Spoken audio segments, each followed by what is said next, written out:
अस्मद्गुरुभ्यो नमः। अस्मत्परमगुरुभ्यो नमः।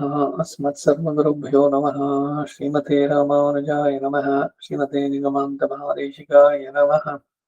श्रीमान् वेङ्कटनाथार्यः कवितार्किककेसरी वेदान्ताचार्यवर्यो मे सन्निधत्तां सदा हृदि।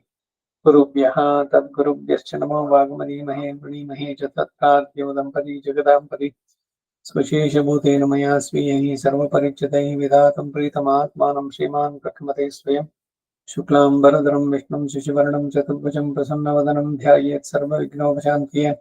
यस्यद्विरदवक्त्राद्याः पारिषद्याः पुरुषतं विघ्नं निघ्नन्ति सततं विश्वक्सेनं तमाश्रय ज्ञानानन्दमयं देवं निर्मलं स्फटिकाकृतिम् आधारं सर्वविद्यानां हयग्रीवमुपास्महे।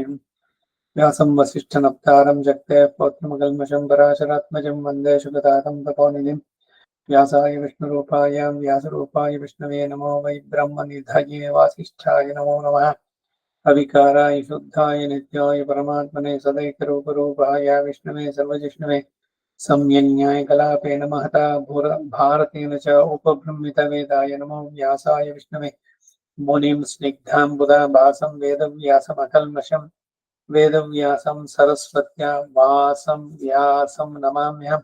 अचतुर्वदनो ब्रह्मा द्विबाहुरपरो हरिः अफाललोचनः शम्भुः भगवान् बादरायणः कृष्णं कमलभद्राक्षं पुण्यश्रवणकीर्तनं वासुदेवं जगद्योनिं नौमि नारायणं हरिं कृष्णाय यादवेन्द्राय ज्ञानमुद्राय योगिने नाथाय रुक्मिणीशाय नमो वेदान्तवेदिने सारथ्यमर्जुनस्याजौ कुर्वन् गीतामृतं ददौ लोकत्रयोपकाराय तस्मै कृष्णात्मने नमः। सर्वोपनिषदो गावः दुग्धा गोपालनन्दनः आर्थो वत्सस्वतीर्भोक्ता दुग्धं गीतामृतं महदे बलनिर्मोचनं पुंसां जलस्नानं दिने दिने सखद्गीताम्भसि स्नानं संसारमलमोचनं गीतासु गीता कर्तव्या किमन्यैः शास्त्रविस्तरैः या स्वयं पद्मनाभस्य मुखपद्माद्विनिसृताः सर्वशास्त्रमयी मयि गीता सर्वदेवमयो हरिः सर्वतीर्थमयी गंगा सर्वधर्ममयो मनः यस्मिन् प्रसादसमुखे कवयोऽपि ते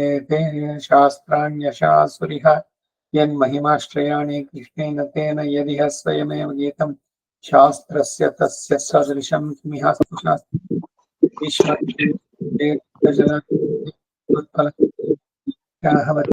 मोहिनी कर्णेन वेलाकुलाश्वत्थाम विकर्णघोरमकरा दुर्योधनामग्नि सोत्तीर्णः कल्पाण्डवैर्णनदी कैवर्तके केशवे नमोऽस्तु ते व्यासविशालबुद्धे पुल्लारविन्दाय तपत्नेत्राय त्वया भारततैलपूर्णः प्रज्वालितो ज्ञानमयप्रदीपः प्रपन्नपारिजाताय स्तोत्रवेत्रैकपाणिये ज्ञानमुद्राय कृष्णाय गीतामृतदुहे नमः। वसुदेवसुतं देवं कंसचाणूरमर्दनम् देवकी परमानन्दं कृष्णं वन्दे जगद्गुरुम् पाराशर्यवचः सरोजमूलं गीतार्थगन्धोत्कटं नानाख्यानककेसरं हरिकथा सम्पोदनाबोधितं लोके सज्जनयत्पदैरहरः पीपीयमानं मुधा भूयात् भारतपङ्कजं कलिमलपत्रं नश्रेयसे मूकं करोति वाचालं पङ्गुं लङ्घयते गिरिं यत्कृपादमहं वन्दे परमानन्दमाधवम्।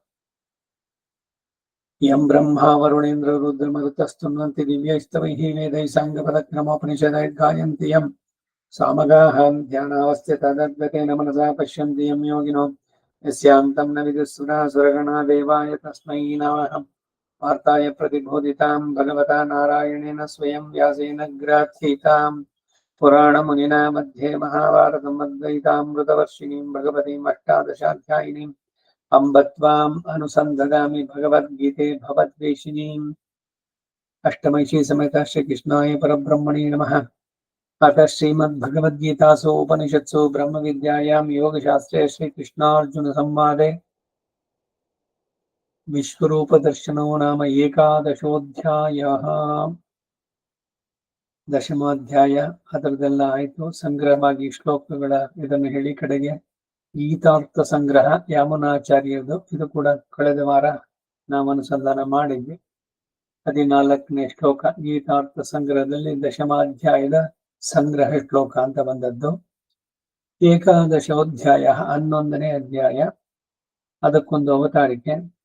ಏವಂ ಭಕ್ತಿಯೋಗ ನಿಷ್ಪತ್ತಯೇ ತದ್ವಿವೃದ್ಧಯೇ ಚ ಸಕಲೇತರ ವಿಲಕ್ಷಣೇನ ಸ್ವಾಭಾವಿಕೇನ ಭಗವದ್ ಅಸಾಧಾರಣೇನ ಕಲ್ಯಾಣ ಗುಣಗಣೇನ ಸಹ ಭಗವತಃ ಸರ್ವಾತ್ಮತ್ವಂ ತತ ಏವ ತದ್ವ್ಯತಿರಿಕ್ತಸ್ಯ ಕೃತ್ಸ್ನಸ್ಯ ಚಿದಚಿದಾತ್ಮಕಸ್ಯ ವಸ್ತುಜಾತಸ್ಯ ತತ್ ಶರೀರತೆಯ ತದಾಯತ್ತ ಸ್ವರೂಪಸ್ಥಿತಿ ಪ್ರವರ್ತಿತ್ವಂ ಚ ಉಕ್ತಂ ಅಂದ್ರು.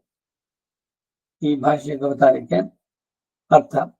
ಮೊದಲು ಹಿಂದಿನ ವಿಭೂತಿ ಯೋಗದಲ್ಲಿ ವಿಸ್ತಾರವಾಗಿ ಆ ಅಧ್ಯಾಯದಲ್ಲಿ ಮುಖ್ಯವಾಗಿ ಉಪದೇಶಿಸಲ್ಪಟ್ಟಿದ್ದನ್ನ ಒಂದು ವಾಕ್ಯದ ಮೂಲಕ ಇಲ್ಲಿ ವ್ಯಕ್ತಪಡಿಸ್ತಾರೆ. ಏವಂ ಈ ಪ್ರಕಾರವಾಗಿ, ಅಂದರೆ 10ನೇ ಅಧ್ಯಾಯದಲ್ಲಿನ ಉಪದೇಶದ ಪ್ರಕಾರವಾಗಿ ಭಕ್ತಿಯೋಗ ನಿಷ್ಪತ್ತಯೇ, ಭಕ್ತಿಯೋಗದ ಉತ್ಪತ್ತಿ ಉಂಟಾಗುವುದಕ್ಕಾಗಿ, ತದ್ವಿವೃದ್ಧಯೇ ಚ ಆ ಭಕ್ತಿಯೋಗ ಅಭಿವೃದ್ಧಿಯಾಗುವುದಕ್ಕಾಗಿ, ಅಂದರೆ ಫಲೋನ್ಮುಖವಾಗುವುದಕ್ಕೂ ಸಹ, ಸಕಲೇತರ ವಿಲಕ್ಷಣೇನ ಸಮಸ್ತರಾದ ಇತರ ಚೇತನರ ಸ್ವರೂಪ ಸ್ವಭಾವಗಳಿಗಿಂತಲೂ ವಿಲಕ್ಷಣವಾಗಿ, ಸ್ವಾಭಾವಿಕೇನ ಪರಮಾತ್ಮನಿಗೆ ಮಾತ್ರವೇ ಸಹಜವಾದಂತಹ, ಭಗವದ್ ಅಸಾಧಾರಣೇನ ಭಗವಂತನಿಗೆ ಮಾತ್ರವೇ ಕ್ಲಿಪ್ತವಾದ, ಕಲ್ಯಾಣ ಗುಣಗಣೇನ ಸಹ 10ನೇ ಅಧ್ಯಾಯದ 11ನೇ ಶ್ಲೋಕದಲ್ಲಿ ಹೇಳಿದಂತೆ ಆಶ್ರಯೋಚಿತವಾದ ದಯಾ ವಾತ್ಸಲ್ಯಾದಿ ಕಲ್ಯಾಣ ಗುಣಗಳ ಸಮೂಹದಿಂದ ಕೂಡಿರುವುದರೊಂದಿಗೆ ಭಗವತಃ ಭಗವಂತನ ಸರ್ವಾತ್ಮತ್ವಂ 20ನೇ ಶ್ಲೋಕದಲ್ಲಿ ಹಿಂದೆ ಹೇಳಿದಂತೆ ಸರ್ವಚೇತನ ಅಚೇತನಿಗೂ ಆತ್ಮವಾಗಿರುವಂತಹ ಭಾವ, ತತ ಏವ ಹಾಗೆ ಆತ್ಮವಾಗಿರುವ ಕಾರಣದಿಂದಲೇ ತದ್ವ್ಯತಿರಿಕ್ತಸ್ಯ ಭಗವಂತನಲ್ಲದೆ ಬೇರೆಯಾದಂತಹ ಕೃತ್ಸ್ನಸ್ಯ ಚಿದಚಿದಾತ್ಮಕಸ್ಯ ವಸ್ತುಜಾತಸ್ಯ ಸಮಸ್ತವಾದ ಚಿದಚಿದ್ ರೂಪದಲ್ಲಿರುವ ವಸ್ತು ಸಮವನ್ನೆಲ್ಲ ತಚ್ಶರೀರತೆಯ 39ನೇ ಶ್ಲೋಕದಲ್ಲಿ ಹಿಂದೆ ಹೇಳಿದ್ದು ಆ ಭಗವಂತನಿಗೆ ಅಪೃಥಕ್ ಸಿದ್ಧ ವಿಶೇಷಣ ರೂಪವಾಗಿ ಶರೀರವಾಗಿರೋದ್ರಿಂದ ಚೇತನ ಚೇತನಗಳು ಅವನನ್ನು ಬಿಟ್ಟು ಇರೋದಕ್ಕೆ ಸಾಧ್ಯನೇ ಇಲ್ಲ. ಅದು ಅಪೃಥಕ್ ಸಿದ್ಧ ವಿಶೇಷಣ. ಆ ವಿಶೇಷಣ ರೂಪವಾಗಿ ಶರೀರವಾಗಿರೋದ್ರಿಂದ ತದಾಯತ್ತ ಸ್ವರೂಪ ಸ್ಥಿತಿ ಪ್ರವರ್ತಿತ್ವಂಚ ಉಕ್ತಂ. 10ನೇ ಅಧ್ಯಾಯ 8ನೇ ಶ್ಲೋಕದಲ್ಲಿ ಆ ಪರಮಾತ್ಮಗೇನೆ ಅಧೀನಗಳಾದಂತಹ ಸ್ವರೂಪ ಸ್ಥಿತಿ ಪ್ರವೃತ್ತಿ ಎಲ್ಲ ಕೂಡ ಮುಕ್ತಂ ಹೇಳಲ್ಪಟ್ಟಿತು. ಇಲ್ಲಿ ಭಕ್ತಿಯೋಗ ನಿಷ್ಪತ್ತಯೇ ತದ್ವಿವೃದ್ಧಯೇ ಚ ಎಂಬ ಪ್ರಯೋಗ. ಭಕ್ತಿಯೋಗ ಮುಂದೆಂದು 12ನೇದ್ರಲ್ಲಿ ಬರೋದು. ಭಕ್ತಿ ಅಂದ್ರೇನು? ಅದು ಭಗವಂತನಲ್ಲಿ ಪ್ರೇಮ ರೂಪವಾಗಿರುವಂತಹದ್ದು ಅಂತಂದು ನಾರದರ ಭಕ್ತಿ ಸೂತ್ರದಲ್ಲಿ. ಆ ಭಕ್ತಿ ಎನ್ನುವುದು ಬೆಳಿಬೇಕು, ಅಭಿವೃದ್ಧಿ ಆಗ್ಬೇಕು.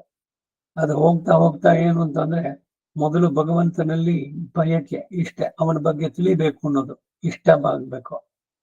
ಭಗವಂತನ ಬಗ್ಗೆ ತಿಳಿಬೇಕು ಅನ್ನುವ ಬಯಕೆ ಅದು ತೀವ್ರವಾಗ್ತಾ ಆಗ್ತಾ ಅವನ ಬಗ್ಗೆ ಪೂರ್ಣವಾದ ಜ್ಞಾನ, ಪೂರ್ಣವಾಗಿ ತಿಳೋಕ್ ಆಗದಿದ್ರು ಕೂಡ ಅವನ ಅವತಾರಗಳಲ್ಲಿ ನಡೆಸಿದ್ದಂತ ಹೀಗೆ ನೋಡ್ತಾ ನೋಡ್ತಾ ಅವನು ನಿಸ್ಸಮಾಭ್ಯಧಿಕ, ಎಲ್ಲವೂ ಕೂಡ ಅವನಿಂದಲೇ, ಎಲ್ಲ ಪ್ರತಿಯೊಂದು ಚೇತನವೂ ಅಚೇತನವೂ ಅದರ ಎಕ್ಸಿಸ್ಟೆನ್ಸು, ಸಸ್ಟೆನೆನ್ಸು, ಕಡೆನಲ್ಲಿ ಲಯ ಎಲ್ಲವೂ ಕೂಡ ಅವನಿಗೆ ಸೇರಿದ್ದು. ಇವೆಲ್ಲ ತಿಳಿತಾ ಏನಾಗುತ್ತೆ ಅಂದ್ರೆ ಇಂಥವನಲ್ಲಿ ನಾವು ಪೂರ್ಣವಾಗಿ ತಲೆ ಬಾಗ್ಬಿಡೋಣ ಅನ್ಸುತ್ತೆ. ಅದನ್ನೇ ಭಕ್ತಿ, ಪರಭಕ್ತಿ, ಪರಜ್ಞಾನ, ಪರಮ ಭಕ್ತಿ. ಆ ಪರಮ ಭಕ್ತಿಯ ದಶೆ ಅದು ಪ್ರಪತ್ತಿ, ಶರಣಾಗತಿ. ನಾವು ಹೇಳುವಂತಹದ್ದು safest and surest way of reaching God ಅಂತ. ಭಗವಂತನ ಪಡೆಯುವುದಕ್ಕೆ ಬಹಳ ಸುಖಕರವಾದ ಸುಲಭವಾದಂತಹ ಮಾರ್ಗ ಪ್ರಪತ್ತಿ. ಆ ಪ್ರಪತ್ತಿ ಅನ್ನೋದ್ರಲ್ಲಿ ಅದು ಏನು? ಅದಕ್ಕೆ 6 ಅಂಗಗಳು, ಷಡ್ವಿಧ, ಶರಣಾಗತಿ ಅಂತ. ಅವೆಲ್ಲ ವೃದ್ಧಿಯಾಗೋದನ್ನೇ ಇದೆಲ್ಲ ಭಕ್ತಿ ಯೋಗದ ಹಂತಗಳು ಅಂತ ಹೇಳ್ತಾರೆ. ಈಗ 10ನೇ ಅಧ್ಯಾಯದಲ್ಲಿ ಅರ್ಜುನ ಕೇಳಿದ, ನೀನು ಯಾವ್ದ್ರಲ್ಲಿದ್ದೀಯಾ, ಏನು ನಿಂದು ಎಲ್ಲ ಒಂದ್ ಸ್ವಲ್ಪ ಹೇಳು, ನಿನ್ನ ವಿಭೂತಿ ಎಲ್ಲವನ್ನು ತಿಳಿಯಬೇಕು ಅಂತ. ಯಾರನ್ನೋ ನಿಮ್ಗೆ ತುಂಬಾ ಇಷ್ಟವಾಯ್ತು, ಅವರ ಪರಿಚಯ ಆಯ್ತು. ಅದಾದ್ಮೇಲೆ ಅವ್ರ ಬಗ್ಗೆ ಇನ್ನೊಂದ್ ಸ್ವಲ್ಪ ಹೆಚ್ಚಿಗೆ ತಿಳಿಯೋಣ. ಅವ್ರು ಏನೇನು ಹೇಳಿದ್ರು, ಅಯ್ಯೋ ಸುಮ್ನೆ ಏನೋ ಬೊಗಳೆ ಬಿಟ್ರು ಅನ್ಸುತ್ತೇನೋ, ನೈಜವಾಗಿಯೇ ಅವ್ರು ಏನ್ ಹೇಳಿದ್ರು ಅದನ್ನೆಲ್ಲ ಪಾಸಿಟಿವ್ ಆಗಿ ನಾವು ನೋಡ್ತೀವಿ. ಅವ್ರಿಗೆ ಈ ರೀತಿ ಆಗಿತ್ತಂತೆ, ಚಿಕ್ಕ ವಯಸ್ಸಿನಲ್ಲಿ ಹೀಗಾಗಿತ್ತು, ಆಮೇಲೆ ಹಂಗಾಯ್ತು ಹಿಂಗಾಯ್ತು ಅಂತ ಅಂದ್ಬಿಟ್ಟು. ಅದೇ ರೀತಿ ಭಗವಂತನ ಬಗ್ಗೆ ತಿಳಿಬೇಕು ಅಂತ ಇವನು ಬಯಸಿದ, ಇವನು ಸರಿಯಾದ ಸತ್ ಪಾತ್ರ ಅಂತ ತಿಳಿದು ಕೃಷ್ಣನು ಕೂಡ ಹೇಳ್ತಾ ಬಂದ, ಎಲ್ಲದರಲ್ಲೂ ನಾನಿದ್ದೇನೆ. ಇದು ಅಹಂಕಾರದಿಂದ ತನ್ನ ಏನು ಬ್ಲೋಯಿಂಗ್ ಹಿಸ್ ಓನ್ ಟ್ರಂಪೆಟ್ ಅಂತ ಅವನೇನು ಶಂಕನಾದ, ತನ್ನ ಬಗ್ಗೆ ತಾನೇ ಹೇಳೋಕ್ ಶುರು ಮಾಡ್ಬಿಟ್ಟ. ಈ ತರದ್ದೆಲ್ಲ ಲೋಕದಲ್ಲಿ ತರೋ ರೀತಿನಲ್ಲ ಅಲ್ಲ ಕೃಷ್ಣ ಹೇಳಿದ್ದು. ಇವನ ನಿಜವಾದಂತಹ ಅನಸೂಯನಾಗಿ ಇವನು ಸರಿಯಾದ ಪಾತ್ರ ಅಂತ ತಿಳಿದ್ರೆ ಎಲ್ಲವನ್ನು ತಿಳಿಸಿದ. ಅವೆಲ್ಲ ತಿಳಿಸಿದ ಉದ್ದೇಶ ಏನು ಅಂದ್ರೆ, ಮುಂದಿನ ಈ 11ನೇ ಅಧ್ಯಾಯಕ್ಕೆ ಅದು ಸಂಗತಿ ಪೀಟಿಗೆ ಕನೆಕ್ಷನ್ ಹಿಂಗ್ ಬರುತ್ತೆ ಅಂತ. ಅದಕ್ಕೆ ಇಲ್ಲಿ ಹೇಳ್ತಾ ಇದ್ದಾರೆ, ಇಲ್ಲಿ ಭಕ್ತಿಯೋಗ ನಿಷ್ಪತ್ತಿಯೇ ತದ್ವಿವೃದ್ಧ ಏಚ ಎಂಬ ಪ್ರಯೋಗ. ಆ ಹಿಂದಿನ 10ನೇ ಅಧ್ಯಾಯದ 40ನೇ ಶ್ಲೋಕದಲ್ಲಿ ಏಷತೋದ್ದೇಶದ ಪ್ರೋಕ್ತ ಅಂತ ಹೇಳಿರುವ ಉದ್ದೇಶದ ವಿವರಣೆ ಅಂತ ಕೂಡ ಇದನ್ನು ಭಾವಿಸಬಹುದು. 10ನೇ ಅಧ್ಯಾಯದ ಈ ಅಭಿಪ್ರಾಯದಿಂದಲೇ ಹೇಳಲ್ಪಟ್ಟಿತು ಎಂಬ ಭಾವ. ಅವನಿಗೆ ತನ್ನಲ್ಲಿ ಎಲ್ಲ ಉಂಟಾಗಿ ಭಕ್ತಿ ಅನ್ನೋದು ವಿವೃದ್ಧಿಯಾಗಿ ಕಡೆಗೆ ತನ್ನನ್ನು ನೋಡಬೇಕು ಅನ್ನುವ ಬಯಕೆ ಉಂಟಾಗ್ಬೇಕು. ಎಂದಿಗೆ ನಿನ್ನ ದರ್ಶನವಾಗುವುದು, ಎಂದಿಗಾವುದೋ ನಿನ್ನ ದರ್ಶನ, ಒಂದು ನಾಳ್ ಕಾಣಬಾರಾಯೇ. ಈ ಆಳ್ವಾರಗಳು ಅವನು ಕಾಣ್ಲಿಲ್ಲ ಅಂತಂದ್ರೆ ಅಳುತ್ತಾರೆ. ಆಕ್ರಂದನ ಕ್ರಂದಾಮಿ ಸಂಪ್ರತ್ಯ ಗತಿಸ್ಥವಾಗ್ರೆ ಮುಕುಂದ ಮಾಲೆನಲ್ಲಿ, ಸ್ತೋತ್ರರತ್ನದಲ್ಲಿ, ತಿರುಮಾಲೆನಲ್ಲಿ ಒಂದೆರಡು ಕಡೆನೆ ಕಾಣದೇ ಇದ್ದಾಗ ಎಷ್ಟು ತೀವ್ರವಾದಂತಹ ಕೂಗು. ನಾಯಕಿ ಗೀತೆನಲ್ಲಿ, ನಾಚಿಯಾರ್ ತಿರುಮಳಿನಲ್ಲಿ ಅವನನ್ನ ಬಿಟ್ಟು ಒಂದು ಕ್ಷಣನೂ ಇರ್ಲಿಕ್ಕಾಗಲ್ಲ. ನನಗೆ ಈ ಅನ್ನ ಅದು ಇದು ಬೇಡ, ನೀವು ಯಾವ್ಯಾವ್ದ ಮಾಡೋದು ಬೇಡ, ಕಲ್ಸಿದನ್ನ ತಂದಿಟ್ಟು ಇನ್ನೇನೋ ಈ ಕೊರವಂಜಿನ ಕರೆದು ಅವಳು ಇದನ್ನ ಕೇಳೋದು, ಶಕುನ ಶಾಸ್ತ್ರವನ್ನ, ಇವೆಲ್ಲ ಬೇಡ. ನಿಜವಾಗ್ಲೂ ನನಗೇನಾದ್ರು ಮಾಡಬೇಕು ಅಂತಿದ್ರೆ ಅನ್ನ ನೀರ್ ತಾಯಂದಿರೆ ಅವನಿಗೆ ಸಂಬಂಧಪಟ್ಟಿದ್ದು ಏನಾರು ತಂದು ಅವನು ಹೊತ್ಕೊಂಡಿರೋ ವಸ್ತ್ರ ತಂದಾಕಿ ನನಗೆ ಈ ವಿರಾದ ವೇದನೆ. ಎಲ್ಲರೂ ಕೂಡ ಅಷ್ಟೇ, ಬರೀ ಆಂಡಾಳ್ ಒಬ್ಬಳಿಗೆ ಅಲ್ಲ, ಈ ನಾಯಕಿ ಭಾವದಲ್ಲಿ ಪ್ರತಿಯೊಬ್ಬರು ಅವನನ್ನು ಬಿಟ್ಟು ಒಂದು ಕ್ಷಣ ಇರ್ಲಿಕ್ಕಾಗಲ್ಲ. ನೀರಿನಿಂದ ತೆಗೆದ ಮೀನಿನಂತಹ ಸ್ಥಿತಿಗೆ ಬರಬೇಕು. ಭಗವಂತನಿಲ್ಲದೆ ನಾನು ಇರ್ಲಿಕ್ಕಾಗಲ್ಲ ಅನ್ನೋ ಮಟ್ಟಕ್ಕೆ. ಇದು ಸುಮ್ಮನೆ ಹೊರಗಡೆ ತೋರಿಸ್ಕೊಡಕ್ಕೆ ನಾನು ತುಂಬಾ ಶ್ರೋತ್ರಿಯ, ಅಯ್ಯೋ ನಾನು ಬಹಳಷ್ಟು ಅಲ್ಲ. ನೈಜವಾಗಿಯೇ ಸಹಜವಾಗಿಯೇ ಸದಾ ಸದಾ ಅವನ ಸ್ಮರಣೆ. ಒಂದು ಕ್ಷಣ ತಪ್ಪಿದ್ರೆ ಹೋಯ್ತದೋ. ಈ ರೀತಿ ಅದು ವಿವೃದ್ಧಿ ಆಗ್ಬೇಕು. ಅದಕ್ಕೇನು ಅಂದ್ರೆ ಅವನ ಬಗ್ಗೆನೇ ತಿಳಿಬೇಕು, ಅವನ ಬಗ್ಗೆನೇ ಹಾಡಬೇಕು, ಅವನ ಬಗ್ಗೆನೇ ಚಿಂತನೆಗಳು. ಏನೇ ಮಾಡಿದ್ರು ಅವನ ಬಗ್ಗೆನೆ, ಕೇಳಿದ್ದನ್ನೇ ಕೇಳುವಂತಹದ್ದು. ಮತ್ತೆ ಮತ್ತೆ ಮನಸ್ಸು ಅದರಲ್ಲೇ ವಿಲೀನವಾಗಬೇಕು. ಈ ಪ್ರಾಪಂಚಿಕವಾದ ದುಃಖವನ್ನು ಮತ್ತೊಂದು ಇವುಗಳನ್ನು ನೆನೆಸ್ಕೊಳ್ಳೋದು ಬೇಡ. ಅದೆಲ್ಲ ಮರಿಬೇಕು ಅಂತಂದ್ರೆ ಮನಸ್ಸನ್ನ ಭಗವಂತನಲ್ಲಿ ತಲ್ಲೀನಗೊಳಿಸುವಂತಹದ್ದು. ಅದಕ್ಕಿದೆಲ್ಲ ಪೂರ್ಣವಾಗತ್ತೆ ಅಂತ ಹಿಂದಿನ ಅಧ್ಯಾಯದಲ್ಲಿ ಹೇಳಲ್ಪಟ್ಟಿದ್ದು ತುಂಬಾ ಮುಖ್ಯವಾದ ಅಂಶವಾದ್ದರಿಂದ ಅದನ್ನ ಅನುವಾದ ಮಾಡಿ ಹೇಳಿ ಈ ಮುಂದಿನ ಅಧ್ಯಾಯಕ್ಕೂ ಹಿಂದಿನ ಅಧ್ಯಾಯಕ್ಕೂ ಸಂಗತಿ ಕನೆಕ್ಷನ್ ಹೇಗೆ ಅನ್ನೋದನ್ನು ಸೂಚಿಸಿ ಈ 11ನೇ ಅಧ್ಯಾಯದಲ್ಲಿ ಏನ್ ಹೇಳ್ಪಡುತ್ತೆ ಅನ್ನೋದನ್ನ ತಿಳಿಸ್ತಾ ಇದ್ದಾರೆ. ಇದು ಇಂಟ್ರೊಡಕ್ಷನ್. ಇನ್ನು ಇದೆ ಮುಂದಕ್ಕೆ. ತಮೇತಂ ಭಗವದ್ ಅಸಾಧಾರಣಂ ಸ್ವಭಾವಂ ಕೃತ್ಸ್ನಸ್ಯ ತದಾಯತ್ತ ಸ್ವರೂಪ ಸ್ಥಿತಿ ಪ್ರವರ್ತಿತಾಂಚ ಭಗವತ್ ಸಕಾತ ಉಪಶ್ರುತ್ಯೇವಮೇವೇತಿ ವಿನಿಶ್ಚಿತ್ಯ ತಥಾಭೂತಂ ಭಗವಂತಂ ಸಾಕ್ಷಾತ್ ಕರ್ತುಕಾಮೋರ್ಜುನ ಉವಾಚ ತಥೈವ ಭಗವತ್ ಪ್ರಸಾದಾದನಂತರಂ ದ್ರಕ್ಷ್ಯತಿ ಸರ್ವಾಶ್ಚರ್ಯಮಯಂ ದೇವಂ ಅನಂತಂ ವಿಶ್ವತೋಮುಖಂ ತತ್ರೈಕಸ್ಥಂ ಜಗತ್ಕೃತ್ಸ್ನಂ ತ್ರಿವಿಭಕ್ತಮನೇಕದಾ ಇತಿ ವಕ್ಷ್ಯತೆ. ಇದಿಷ್ಟು ಈ 11ನೇ ಅಧ್ಯಾಯಕ್ಕೆ ಇಂಟ್ರೊಡಕ್ಷನ್. ಅದರ ಮುಂದಿಂದು ತಮೇತಂ ತಮ್ ಅಂತಹ ಸರ್ವಾತಿಶಯ ರೂಪ ಮಹಾತ್ಮೆಯನ್ನ ಹೊಂದಿದಂತಹ ಏತಂ ಈ ಅಂತಂದ್ರೆ 10ನೇ ಅಧ್ಯಾಯದಲ್ಲೂ ಮತ್ತು ಹಿಂದೆಯೂ ಆಶ್ರಿತರಿಗೆ ಉಪಯುಕ್ತವಾದದ್ದು ಎಂದು ಹಿಂದೆ ಹೇಳಲ್ಪಟ್ಟುವುದಾದಂತಹ ಭಗವದ್ ಅಸಾಧಾರಣ ಭಗವಂತನಿಗೆ ಮಾತ್ರವೇ ಮುಖ್ಯವಾಗಿರುವುದು. ಈ ಬೇರೆಯವರಿಗೆ ಯಾರಿಗೂ ಸಾಧ್ಯ ಇಲ್ಲ. ಶ್ರೀಯಪ್ಪತಿ ಶ್ರೀಮನ್ನಾರಾಯಣ ಅವನಿಗೆ ಮಾತ್ರವೇ, ಬೇರೆ ಇಂದ್ರ ಚಂದ್ರ ಅವರು ಇವರಿಗಲ್ಲ, ಅಥವಾ ಇತರ ದೇವತಾಂತರಗಳಿಗೂ ಅಲ್ಲ. ಇದು ಇವನಿಗೆ ಮಾತ್ರವೇ ಮುಖ್ಯವಾಗಿರುವ ಸ್ವಭಾವಂ ಈ ಕಲ್ಯಾಣ ಗುಣಕಾರತ್ವ ಯತ್ತೇಹಂ ಪ್ರೀಯಮಾಣಾಯ ವಕ್ಷ್ಯಾಮಿ ಹಿತ ಕಾಮ್ಯಯ. 10ನೇ ಅಧ್ಯಾಯದ 1ನೇ ಶ್ಲೋಕದಲ್ಲಿ ಹೇಳಿರುವ ಸಂದರ್ಭದಲ್ಲೂ ಕೂಡ ತೇಷಾಮೇವಾನುಕಂಪಾರ್ಥಂ 11ನೇ ಶ್ಲೋಕ ಅಲ್ಲೂ ಕೂಡ ತೋರಿ ಬರುವಂತಹ ಆಶ್ರಿತರ ವಿಷಯದಲ್ಲಿ ದಯಾ ವಾತ್ಸಲ್ಯ ನಿಧಿಯಾಗಿರುವಂತಹ ಸ್ವಭಾವ. ದಯೈಕ ಸಿಂಧೋಹೋ ನಾವು ರಾಮಾಂಜನ ಹೇಳ್ತೇವೆ. ಭಗವಂತನ ದಯೆಗೆ ಹೇಳೋಣ, ವಾತ್ಸಲ್ಯದ ನಿಧಿ ಅವನು.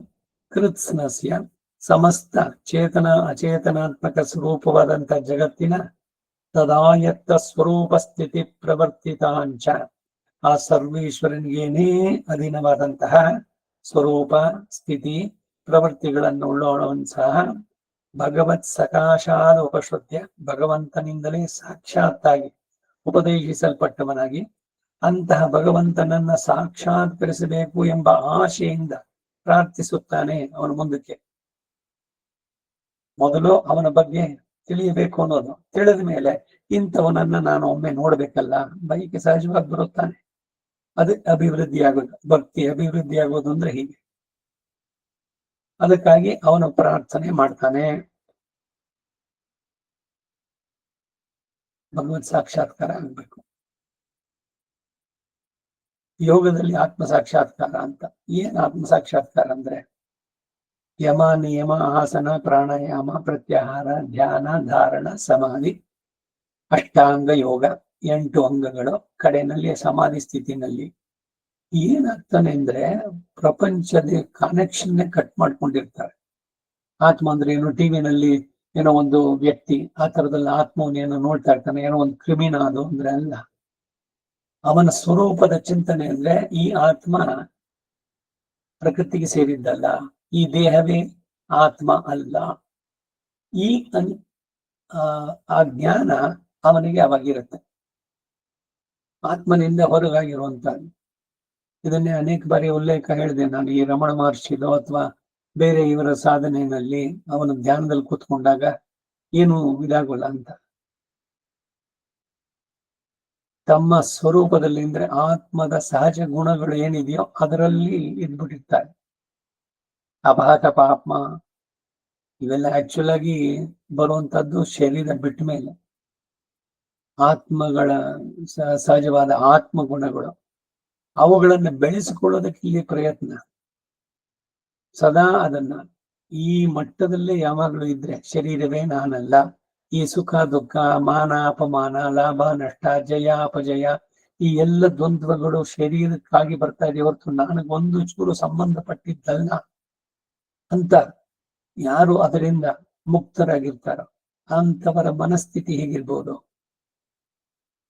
ಹಾಗೆ ಪ್ರಶಾಂತವಾಗಿ ಭಗವಂತನನ್ನ ಕಾಣಬೇಕು. ಇಲ್ದಿದ್ರೆ ಕಾಣದೇ ಇದ್ರೆ ನನ್ನ ಈ ಮನುಷ್ಯ ಬಹಳ ವ್ಯರ್ಥವಾಗ್ಬಿಡುತ್ತಲ್ಲ ಅಂತ. ಈಗ ನಿನ್ನೆ ದಿವಸ ಇದನ್ನ ನೋಡ್ತಾ ಇದ್ವಿ, ಯಾವುದೋ ಭಗವದ್ ವಿಷಯದಲ್ಲಿ ಭಗವಂತನ ಬಗ್ಗೆ ತಿಳಿಯಬೇಕು ಅಂತಾಗ್ಲಿ ಅಥವಾ ಭಗವದ್ ಗ್ರೂಪ್ ನಲ್ಲಿ ಇದ್ದಾಗ ಅಯ್ಯೋ ಶುರು ಮಾಡಿದ್ರೆ ಇವರು ಬರೀ ಪುರಾಣನ ಏನೋ 3 ಹೊತ್ತು ಬರೀ ಭಗವಂತಂದೋ ಯಾವುದೋ ಪುರಾಣವೋ ಏನೋ ಕತೆ ಹೇಳ್ತಾರೆ. ಅಂತವ್ರನ್ನ ಸೇರಿಸಬಾರ್ದು ಇದರಲ್ಲಿ. ಅವ್ರು ಇಂಥವ್ರ ಮಧ್ಯದಲ್ಲಿ ಇದ್ರು ಅವ್ರ ಜನ್ಮ ವ್ಯರ್ಥ ಅಂತ ಮಾಡಬಾರ್ದು. ಅಲ್ಲಿ ಹೇಳ್ಬೇಕಾದ್ರೆ ಮನುಷ್ಯರು ಅಂತಾನೆ ನಾನು ಅವ್ರನ್ನ ಕನ್ಸಿಡರ್ ಮಾಡೋದಿಲ್ಲ. ಈ ನಡೀತಾ ಇದೆಯಲ್ಲ ಈಗ ತಿರುಮಂಗೈ ಆಳ್ವಾರ್ದು ನಿತ್ಯ ಪಾರಾಯಣ, ಅಯ್ಯೋ ಅವ್ರದ್ದು ಪೂರ್ಣ ಕೃತಿಗಳ ಪಾರಾಯಣ, ಅದರಲ್ಲಿ ಕಡೆಯಲ್ಲಿ ಅವರು ಭಗವಂತನ ಕಾಣೋದು ಕಣ್ಣುಗಳು ಕಣ್ಣೇ ಅಲ್ಲ, ಕಿವಿಗಳು ಕಿವಿಯೇ ಅಲ್ಲ, ಅವನ ನಾಲೆಗೆ ಅವನ ನಾಮವನ್ನ ಕೊಂಡಾಡದಂತ ಬಾಯಿಯೇ ಅಲ್ಲ, ಕಡೆಗೆ ಅವನು ಮನುಷ್ಯನೇ ಅಲ್ಲ ಅಂತ ಹೇಳ್ತಾರೆ. ಯಾಕೆ ಅಂದ್ರೆ ಇಂತಹ ಒಳ್ಳೆಯ ಅವಕಾಶ ಮನುಷ್ಯ ಜನ್ಮ ಸಿಕ್ಕಿದೆ. ಅವನ ಬಗ್ಗೆ ತಿಳುವಳಿಕೆ ಇದು. ಇವನ ಸುಖದ ವಿಶೇಷವೋ ಏನೋ ಸತ್ಸಂಗ ಸಿಕ್ಕಿದೆ. ಅವಾಗಲೂ ಮನಸ್ಸು ಇದರಲ್ಲಿ ತೊಡಗದೆ ಇನ್ಯಾವುದೋ ವಿಷಯದಲ್ಲಿ ಹೋದ್ರೆ ಅಂಥವರಷ್ಟು ನಷ್ಟ ಭಾಗ್ಯರು ಅಂತ ಹೇಳ್ಬೇಕು. ಒಳ್ಳೆಯ ಸುಸಮಯವನ್ನ ಇದನ್ನ ಕಾಲಿನಿಂದ ಒದ್ದಿ ಹೊರಗಡೆ ತಳ್ಳಿದಂತೆ.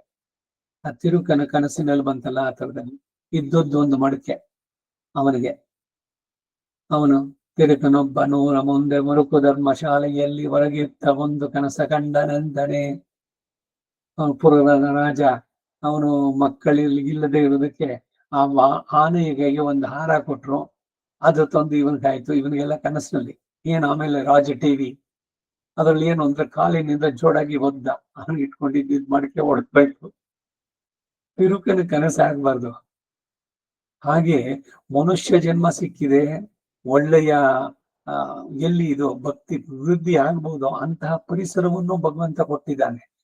ಆಗಲೂ ಕೂಡ ಇವೆಲ್ಲವನ್ನು ದೂರೀಕರಿಸಿ ಅಯ್ಯೋ ಇದೆಲ್ಲ ಬೇಡ, 60 ವರ್ಷ ಆದ್ಮೇಲೆ ನೋಡೋಣ, ಈಗ ಎಂಜಾಯ್ ಮಾಡೋಣ ಅಂತವರನ್ನ ಕುರಿತು ಉದ್ದೇಶ ಮಾಡಿದ್ದು. ನಿನ್ನೆ ಆಳ್ವಾರ್ ಹೇಳಿದ್ದು ಪಾಶುರದಲ್ಲೂ ಅಷ್ಟೇ, ಇಲ್ಲೂ ಕೂಡ ಬರುವುದು ಅದೇನೆ. ಅದರಿಂದ ಅವನ ಬಗ್ಗೆ ಆಸಕ್ತಿ ಸಹಜವಾಗಿ ಬಂದು ಅವನನ್ನ ಇಷ್ಟಪಟ್ಟು ಅವನನ್ನು ಬಿಟ್ಟು ಇರೋದಕ್ಕೆ ಇಲ್ಲ. ಪರಮ ಆಪ್ತನಾಗನು. ಆಪ್ತಕಾಮಃ ಆತ್ಮಕಾಮಃ ಅಂತ ಉಪನಿಷತ್ತು ಹೇಳುತ್ತೆ. ಆತ್ಮಕಾಮಃ ಏನು? ಆತ್ಮಕಾಮ ಅಂದ್ರೆ ಭಗವಂತನನ್ನೇ ಪಡಿಬೇಕು. ನಿನಗಾಗಿ ನಾನೇನ್ ಮಾಡ್ಲಿ, ನನಗ್ ನೀನ್ ಅದು ಕೊಡು ಇದು ಕೊಡು ಅಂತ ಕೇಳುವಂತ ಲೆವೆಲ್ ಅಲ್ವೇ ಅಲ್ಲ ಇದು. ಅದರಿಂದ ಮೇಲಕ್ಕೆ ನನ್ನ ಕರ್ಮಯುತವಾಗಿ ನಾನೇನೇನ್ ಮಾಡಿದ್ನೋ ಪ್ರಾರಬ್ಧ ಅನುಭವಿಸೋದು ಅದು ಬರ್ಲಿ. ಯದ್ಯದ್ ಭವ್ಯಂ ಭವತು ಭಗವನ್ ಪೂರ್ವ ಕರ್ಮ ಅನುರೂಪಂ. ಇದ್ಯಾವುದಕ್ಕೂ ನಾನು ತಲೆ ಕೆಡ್ಸ್ಕೊಳಲ್ಲ. ಏನು ರೋಗ ಬಂತ ಮತ್ತೊಂದ ರೋಗ ಮನುಷ್ಯರಿಗೆ ಬರ್ದೆ ಇನ್ನೇ ಮರಕ್ಕೋ ಇದಕ್ಕೋ ಬರುತ್ತಾ ರೋಗ? ಅಷ್ಟು ಸಹಜವಾಗಿ ಶರೀರಕ್ಕೆ ಸಹಜವಾಗಿ ಜೀರ್ಣವಾಗೋದು ಒಂದ್ ದಿವಸ ನಾಶವಾಗತ್ತೆ. ಎಲ್ಲ ನ್ಯೂನತೆಗಳು ಇವುಗಳೆಲ್ಲ ಬರೋದು ಸಹಜ. ಅದು ನಮ್ಮನ್ನು ಕರ್ಮಯುತವಾಗಿ ಒಬ್ರು 90 ವರ್ಷದಕ್ಕೂ ಚೆನ್ನಾಗಿ ಗಟ್ಟಿಮುಟ್ಟಾಗಿದ್ದಾರೆ, ಒಂದು ಹಲ್ಲು ಕೂಡ ಏನು ಇದಾಗಿದ್ಲಿ ಬಿದ್ದಿಲ್ಲ, ಎಲ್ಲ ಅದು ಅವರ ಇದು. ಇನ್ಯಾರಿಗೂ 30-40ಕ್ಕೆ ಡೆಂಚರ್ಗಳನ್ನ ಹಾಕ್ಸ್ಕೊಂಡು ಇವಾಗ ಪರ್ಮನೆಂಟ್ ಡೆಂಚಿಂಗ್ ಅಂತ, ಅದಕ್ಕೆ ಒಂದು ಹಲ್ಗೆ 2 ಲಕ್ಷ ರೂಪಾಯಿ. ಎಷ್ಟು ಹಲ್ಲುಗಳನ್ನು ಜೋಡಿಸ್ಕೊಳ್ಳೋದು ಅಷ್ಟು ದುಡ್ಡು ಅಷ್ಟಿದ್ರೆ ಕೊಡ್ಬೋದು. ಎಲ್ಲ ಮಾಡಿಸ್ಕೊಡುತ್ತಪ್ಪ? ಖಂಡಿತ ಅಲ್ಲ. ಆದ್ರೆ ಅದನ್ನ ಮಾಡಿಸ್ಕೊಂಡ್ರಲ್ಲ ಪರ್ಮನೆಂಟ್ ಆಗಿ. ಹಾಗಾದ್ರೆ ಪರ್ಮನೆಂಟ್ ಆಗಿ ಶರೀರದ ಜೊತೆಗೆ ಅದು ಶರೀರ ಯಾವತ್ತು ಹೋದಾಗ ಅವ ಎಲ್ಲ ಏನೇನ್ ಕೊಟ್ಟಿದ್ವ ಫೆಸಿಲಿಟೀಸ್ ಎಲ್ಲಾನು ಬಿಟ್ಟು ಹೋಗೋದು ತಾನೆ. ಇಲ್ಲಿ 2 ವಿಷಯ. ಒಂದು, ನೀವು ಔಷಧಿನೇ ತಗೋಬೇಡಿ, ನೀವೇನು ತಿನ್ಲೇಬೇಡಿ, ನೀವು ಮನುಷ್ಯರಾಗಿ ಇರಬೇಡಿ ಅಂತ ಹೇಳೋಲ್ಲ ಅಧ್ಯಾತ್ಮದಲ್ಲಿ. ಇದಕ್ಕೆ ಹೆಚ್ಚಿಗೆ ಅಂಟ್ಕೋಬೇಡಿ ಅಂತ ಹೇಳೋದಷ್ಟೇ. ಅದಿಲ್ದಿದ್ರೆ ನನಗಾಗೋಲ್ಲ, ಇದು ಇಲ್ದಿದ್ರೆ ಬೆಳಗ್ಗೆ ನನಗೆ ಕಾಫಿ ಕುಡಿದಿದ್ರೆ ಆಗೋದೇ ಇಲ್ಲ, ನನ್ನ ಪ್ರಪಂಚವೇ ಹೋಗಿತ್ತು.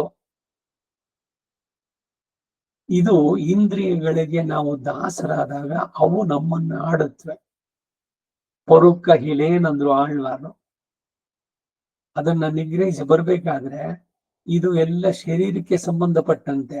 ನಾನು ಇದರಿಂದ ಬೇರೆಯಾದವನು, ಈ ಶರೀರವನ್ನ ನಿಯಂತ್ರಿಸುವವನು ನಾನು, ಇದು ನನ್ನ ಉಪಯೋಗಕ್ಕಿರುವಂತಹದ್ದು.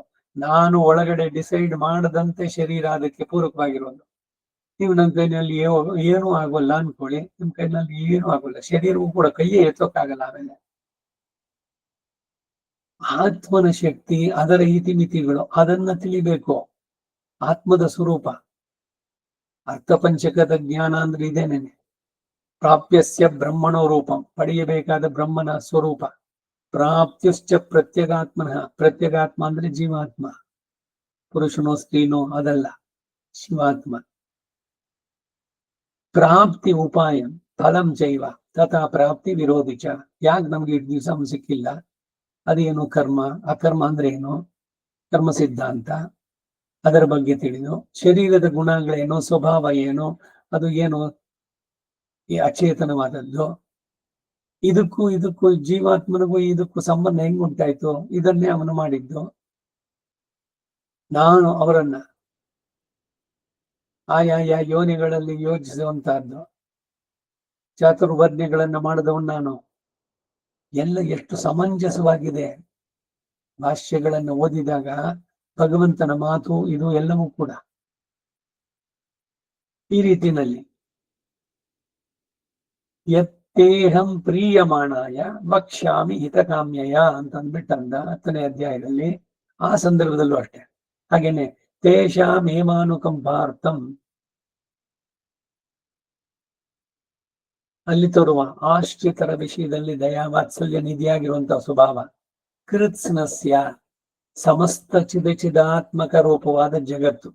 ಕೃತ್ಸ್ನಂ ಅಂತಂದ್ರೆ ಇದನ್ನ ಹೇಳೋದು, ಚೇತನ ಅಚೇತನಗಳಿಂದ ಉಂಟಾಗಿರುವಂತಹ ಈ ಪ್ರಪಂಚ. ಈ ಬರಿ ಭೂಲೋಕ ಒಂದೇ ಅಲ್ಲ, ಚತುರ್ದಶ ಭುವನಾತ್ಮಕ.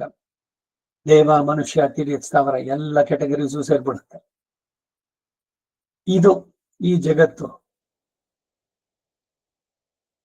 ತದಾಯತ್ತ ಸ್ವರೂಪ ಸ್ಥಿತಿ ಪ್ರವರ್ತಿತಾಂಚ, ಆ ಸರ್ವೇಶ್ವರನಿಗೇನೇ ಅಧೀನವಾದ ಸ್ವರೂಪ ಸ್ಥಿತಿ ಪ್ರವೃತ್ತಿಗಳನ್ನು ಉಳ್ಳೋಣ. ಅದನ್ನು ಸಹ ಭಗವತ್ ಸಕಾಶಾದ ಉಪಶ್ರುತ್ಯ, ಭಗವಂತನಿಂದಲೇ ಸಾಕ್ಷಾತ್ತಾಗಿ ಉಪದೇಶಿಸಲ್ಪಟ್ಟವನಾಗಿ ಅಂತಹ ಭಗವಂತನನ್ನ ಸಾಕ್ಷಾತ್ಕರಿಸಬೇಕು ಎಂಬ ಆಶೆಯಿಂದ ಪ್ರಾರ್ಥಿಸ್ತಾನೆ ಅಂತ ಮುಂದೆ ಇದೆ. ಸಾಧಾರಣ ಗುರುಗಳಿಂದ ಉಪದೇಶಿಸಲ್ಪಟ್ಟರೇನೆ ಸ್ವಾಮಿಯ ಕಲ್ಯಾಣ ಗುಣ ಕಥಾಮೃತ ಪಾನದಲ್ಲೂ ಆತನ ವಿವಿಧ ವಿಚಿತ್ರ ಅದ್ಭುತ ವಿಭೂತಿಗಳ ಐಶ್ವರ್ಯವನ್ನು ಕೇಳಿದ್ರಲ್ಲೂ ತೃಪ್ತಿ ಇಲ್ಲದೆ ಹೋಗುತ್ತೆ. ಉಪನ್ಯಾಸ ಹೇಳುವವರು ವಿಷಯವನ್ನು ತಿಳಿದು ಸರಿಯಾಗಿ ಹೇಳ್ತಾ ಇದ್ದಾಗ, ಅವರ ಉಪನ್ಯಾಸದಲ್ಲಿ ತಲ್ಲೀನತೆ ಬಂದಾಗ, ಇವರು ಅವರು ಅಂತಲ್ಲ, ಇನ್ನೊಂದು ಸ್ವಲ್ಪ ಹೆಚ್ಚಿಗೆ ತಿಳಿಯೋಣ ಅನ್ನುವ ಸಹಜವಾದಂತಹ ಆಸೆ. ಗುಣ, ಭಗವಂತನ ಗುಣ ಕಲ್ಯಾಣ ಗುಣ ಕಥಾಮೃತ ಪಾನ, ಆತನ ವಿವಿಧ ವಿಚಿತ್ರ ಅದ್ಭುತ ವಿಭೂತಿಗಳ ಐಶ್ವರ್ಯವನ್ನು ಕೇಳುವುದರಲ್ಲಿ ತೃಪ್ತಿನೇ ಇಲ್ಲದೆ ಹೋಗುತ್ತೆ. ಇನ್ನೊಂದಷ್ಟು ಕೇಳೋಣ ಸಾಕಪ್ಪ ಇವ್ರು ಮುಗಿಸಿದ್ರ ಅನ್ನೋ ತರದಲ್ಲೂ ಮನಸ್ಸು ತಲ್ಲೀನತೆ ಅದರ ಜೊತೆಗೆ ಸೇರಿ ಬಂದಾಗ, ಹೇಳುವನು ಮಧುರವಾಗಿ ತಿಳಿಸಿದಾಗ ಆ ರೀತಿ ತೃಪ್ತಿ ಇಲ್ಲದೆ ಹೋಗುತ್ತೆ. ಹಾಗಲ್ಲದೆ ಲೋಕ ಗುರುವೇ ಉಪದೇಶಿಸಲು ಸಂದೇಹ ಇಲ್ಲ ಎಂದು ಪ್ರದರ್ಶಿಸುವುದಕ್ಕಾಗಿ ಭಗವತ್ ಸಕಾಶಾದ ಉಪಶ್ರುತ್ಯ ಎಂಬ ಪ್ರಯೋಗ. ಇನ್ಯಾರಾದರೂ ಉಪದೇಶಿಸಿದ್ರೆ ನಿಸ್ಸಂದೇಹವಾಗಿ ಸರ್ವಮೇತದೃತಂ ಮನ್ಯೆ ಅಂತ ಹೇಳಲು ಸಾಧ್ಯವಿಲ್ಲದೆ ಹೋಗ್ಬೋದು. ಬೇರೆ ಯಾರು ಭಗವಂತನ ಬಗ್ಗೆ ಥರ್ಡ್ ಪರ್ಸನ್ ಹೇಳ್ತಾ ಇದ್ರೆ, ಆದ್ರೆ ಅವನೇ ಸಹಜವಾಗಿ ಹೇಳ್ತಾ ಬಂದ್ರೆ ಅದರಲ್ಲಿ ಯಾವ ಸಂದೇಹಕ್ಕೂ ಇಲ್ವೇ ಇಲ್ಲ. ಯಥಾರ್ಥ ಜ್ಞಾನಕ್ಕಾಗಿ ಶರಣಾಗತಿಯನ್ನು ಮಾಡಿದ ಶಿಷ್ಯನಿಗೆ ಅತ್ಯರ್ಥ ಪ್ರಿಯನು ನೀನು ಅಂತ ಹೇಳಿ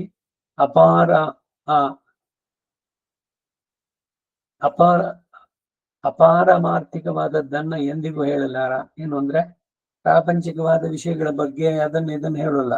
ಏನು ಧನ ಧಾನ್ಯ ಪಶು ಬಹುಮೂತ್ರ ಲಾಭ ದೀರ್ಘವಾದ ಆಯಸ್ಸು ಇವುಗಳನ್ನು ಪಡೆಯೋ ಬಗ್ಗೆ ಹೇಗೆ, ಅದಕ್ಕೆ ಅಲ್ಲಿ ಮಾಡಿ ಇಲ್ಲಿ ಹೋಗಿ ಇನ್ನೇನೋ ವ್ರತ ಮಾಡಿ ದುಡ್ಡು ಸಿಗುತ್ತೆ. ಪಾರಮಾರ್ಥಿಕವಲ್ಲದ್ದು, ಪರಮಾತ್ಮನಿಗೆ ಸಂಬಂಧ ಇಲ್ಲದಂಥದ್ದು.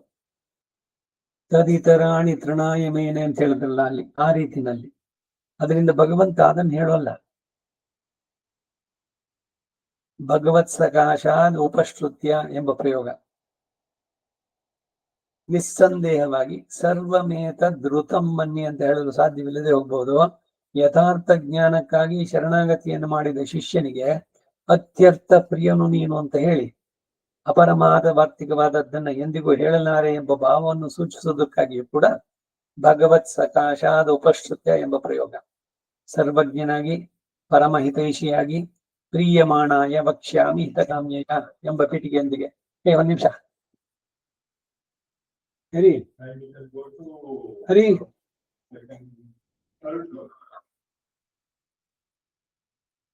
ಏನು ಪಾರ್ಸಲ್ ಬಂತು.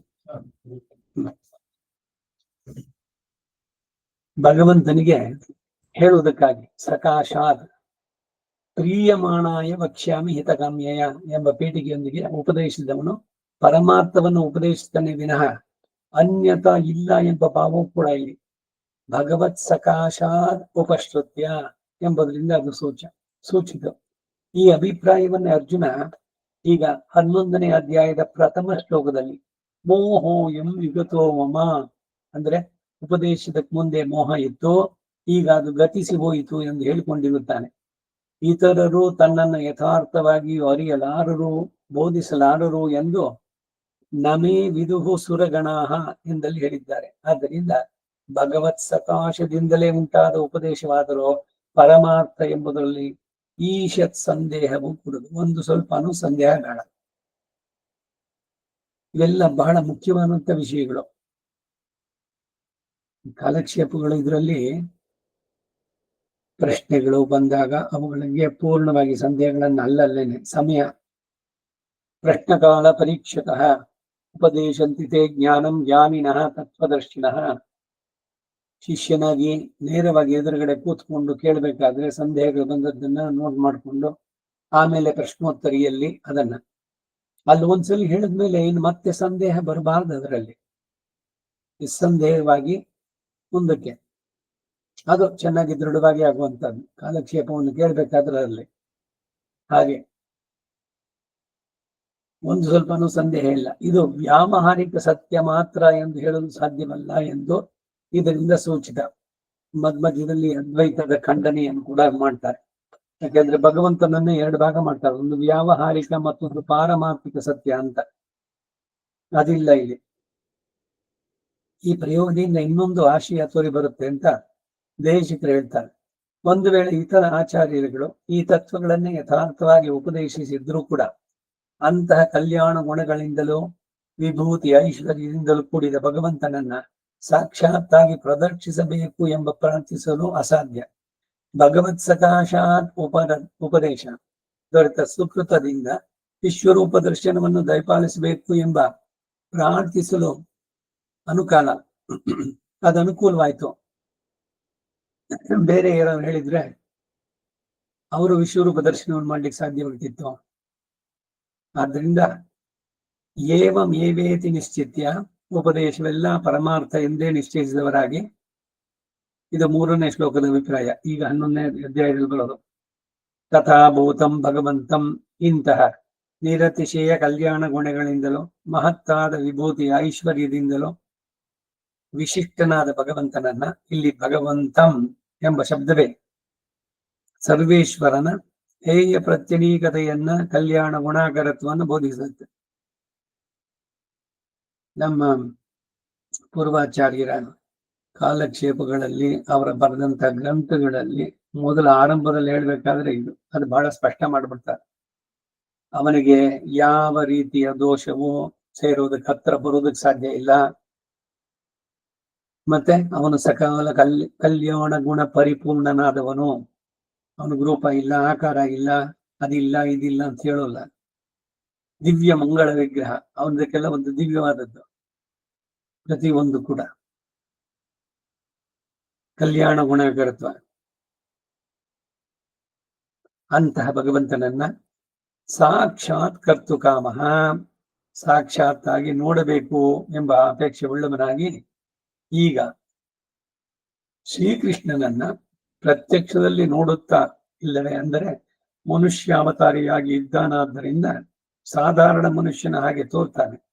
ಇಂತಹ ವಿಭವ ಐಶ್ವರ್ಯಗಳಿಂದ ಯುಕ್ತವಾದ ಅತ್ಯದ್ಭುತ ರೂಪವನ್ನು ನೋಡಬೇಕು ಎಂಬ ಪ್ರಾರ್ಥನೆ. ಈಗ ನಿನ್ನನ್ನು ನಾನು ಒಂದ್ ಸೊಮ್ಮೆ ನೋಡ್ಬೇಕು ಅಂತ ಕೇಳದ್ನಲ್ಲ, ಇವನು ನನಗ ಯೋಗ್ಯತೆ ಇದ್ರೆ, ನೀನು ಅದನ್ನ ನನಗೆ ತೋರಿಸಬಹುದು ಅಂತಿದ್ರೆ ದಯಮಾಡಿ ನಿನ್ನ ಈ ವಿಶ್ವರೂಪ ದರ್ಶನವನ್ನ ನನಗೆ ಮಾಡಿಸು. ನೀನು ಕೃಷ್ಣನ ಜೊತೆನಲ್ಲೇ ಇದ್ದ, ಎಂತ ವಿಶ್ವರೂಪ ಅಂತಂದ್ರೆ 10ನೇ ಅಧ್ಯಾಯದಲ್ಲಿ ಹೇಳಿದ ಅವನು, ನಾನೆಲ್ಲದರಲ್ಲೂ ಹೀಗೆ, ಪ್ರತಿಯೊಂದು ನನಗೆ ಅಪೃಥಕ್ ಸಿದ್ಧ ವಿಶೇಷಣ, ನಾನಿಲ್ಲದೆ ಯಾವುದು ಇರೋಕ್ಕಾಗಲ್ಲ. ಯಾವ್ದ್ರಲ್ಲಿ ಏನೇನು ಉತ್ತಮವಾದ ಅಂಶಗಳು ಕಾಣಿಸುತ್ತೋ ಅದರಲ್ಲೆಲ್ಲ ನಾನಿದ್ದೇನೆ. ಒಂದೊಂದ್ರಲ್ಲೇ ಹೇಳ್ತಾ ಬಂದ್ರೆ ಅದು ಕೊನೆನೇ ಇಲ್ಲ. ಅದಕ್ಕಾಗಿ ಯಾವ ನಿನಗೆ ಕಾಣಿಸುತ್ತೋ ಕೇಳ್ತೀಯೋ ಪ್ರತಿ ಒಂದ್ರಲ್ಲೂ ಯಾವುದು ಉತ್ತಮ ಅಂಶ ಇದೆಯೋ ಆದ್ರೂ ನಾನು ಅನ್ನೋದನ್ನು ತಿಳಿ ಅಂತ ಹೇಳಿದ ಬಂದ. ಇಂತಹ ವಿಭವ ಐಶ್ವರ್ಯಗಳಿಂದ ಯುಕ್ತವಾದ ಅತ್ಯದ್ಭುತ ರೂಪವನ್ನು ನೋಡಬೇಕೆಂಬ ಪ್ರಾರ್ಥನೆ. ಹೀಗೆ ನೋಡಬೇಕೆಂಬ ಕುತೂಹಲಯುಕ್ತನಾಗಿ ಅರ್ಜುನ ವಾಚ, ಅರ್ಜುನನ್ ಹೇಳ್ತಾನೆ, ಸದಾ ಎತ್ತ ಸ್ವರೂಪ ಸ್ಥಿತಿ ಪ್ರವೃತ್ತಿಯುಳ್ಳದ್ದು ಈ ಕೃತ್ಸ್ನ ಜಗತ್ತು ಎಂದು ಎಲ್ಲಿ ಹೇಳಲ್ಪಟ್ಟಿದೆ ಅಂತಂದ್ರೆ, ಭವಂತಿ ಭಾವಭೂತಾನಾಂ ಮತ್ತ ಏವ ಪೃಥಗ್ವಿದಾಃ.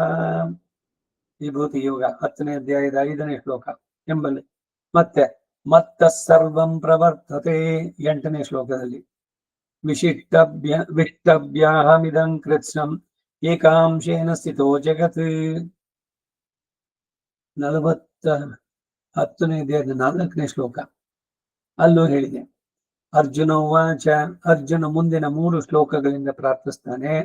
ಪ್ರಥಮ ಶ್ಲೋಕದಲ್ಲಿ ಇಷ್ಟು ದೂರ ಉಪದೇಶಿಸಿರೋದ್ರಿಂದ ತನ್ನ ಮೋಹವೆಲ್ಲ ಗತಿಸಿ ಹೋದ್ದರಿಂದ ಅದಕ್ಕಾಗಿ ತನ್ನ ಕೃತಜ್ಞತಾ ಭಾವವನ್ನು ಪ್ರದರ್ಶಿಸಿ 2ನೇ ಶ್ಲೋಕದಲ್ಲಿ ತನ್ನ ಆಸ್ತಿಕ್ಯ ಬುದ್ಧಿಯಿಂದ ಮಹಾತ್ಮೆಯನ್ನು ತಿಳಿದನು ಅಂತ ಹೇಳಿ 3ನೇ ಶ್ಲೋಕದಲ್ಲಿ ತನಗೆ ಆತನಲ್ಲಿ ವಿಶೇಷ ಭಕ್ತಿ ಉಂಟಾಗಿರೋದ್ರಿಂದ ಅಂತಹ ಪರಮ ಐಶ್ವರ್ಯ ರೂಪವನ್ನು ತೋರಿಸುವಂತ ಪ್ರಾರ್ಥಿಸ್ತಾನೆ.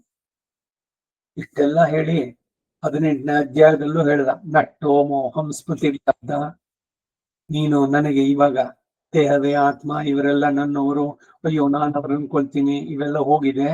ಕರಿಷ್ಯೇ ವಚನಂ ತವ ಅಂತ ಹೇಳಿದಂತ ಅರ್ಜುನ ಪುನಃ ಇಲ್ಲಿ ಏನ್ ಹೇಳಕ್ ಬಂದೆ ಅಂದ್ರೆ, ಶರೀರ ಇರೋ ತನಕ ಈ ಮೋಹ ಅನ್ನೋ ಭಾವನೆ ಹೋಗೋದಿಲ್ಲ. ಪ್ರಯತ್ನ ಪೂರ್ವಕವಾಗಿ ಅದನ್ನು ತಡಿಬೇಕು.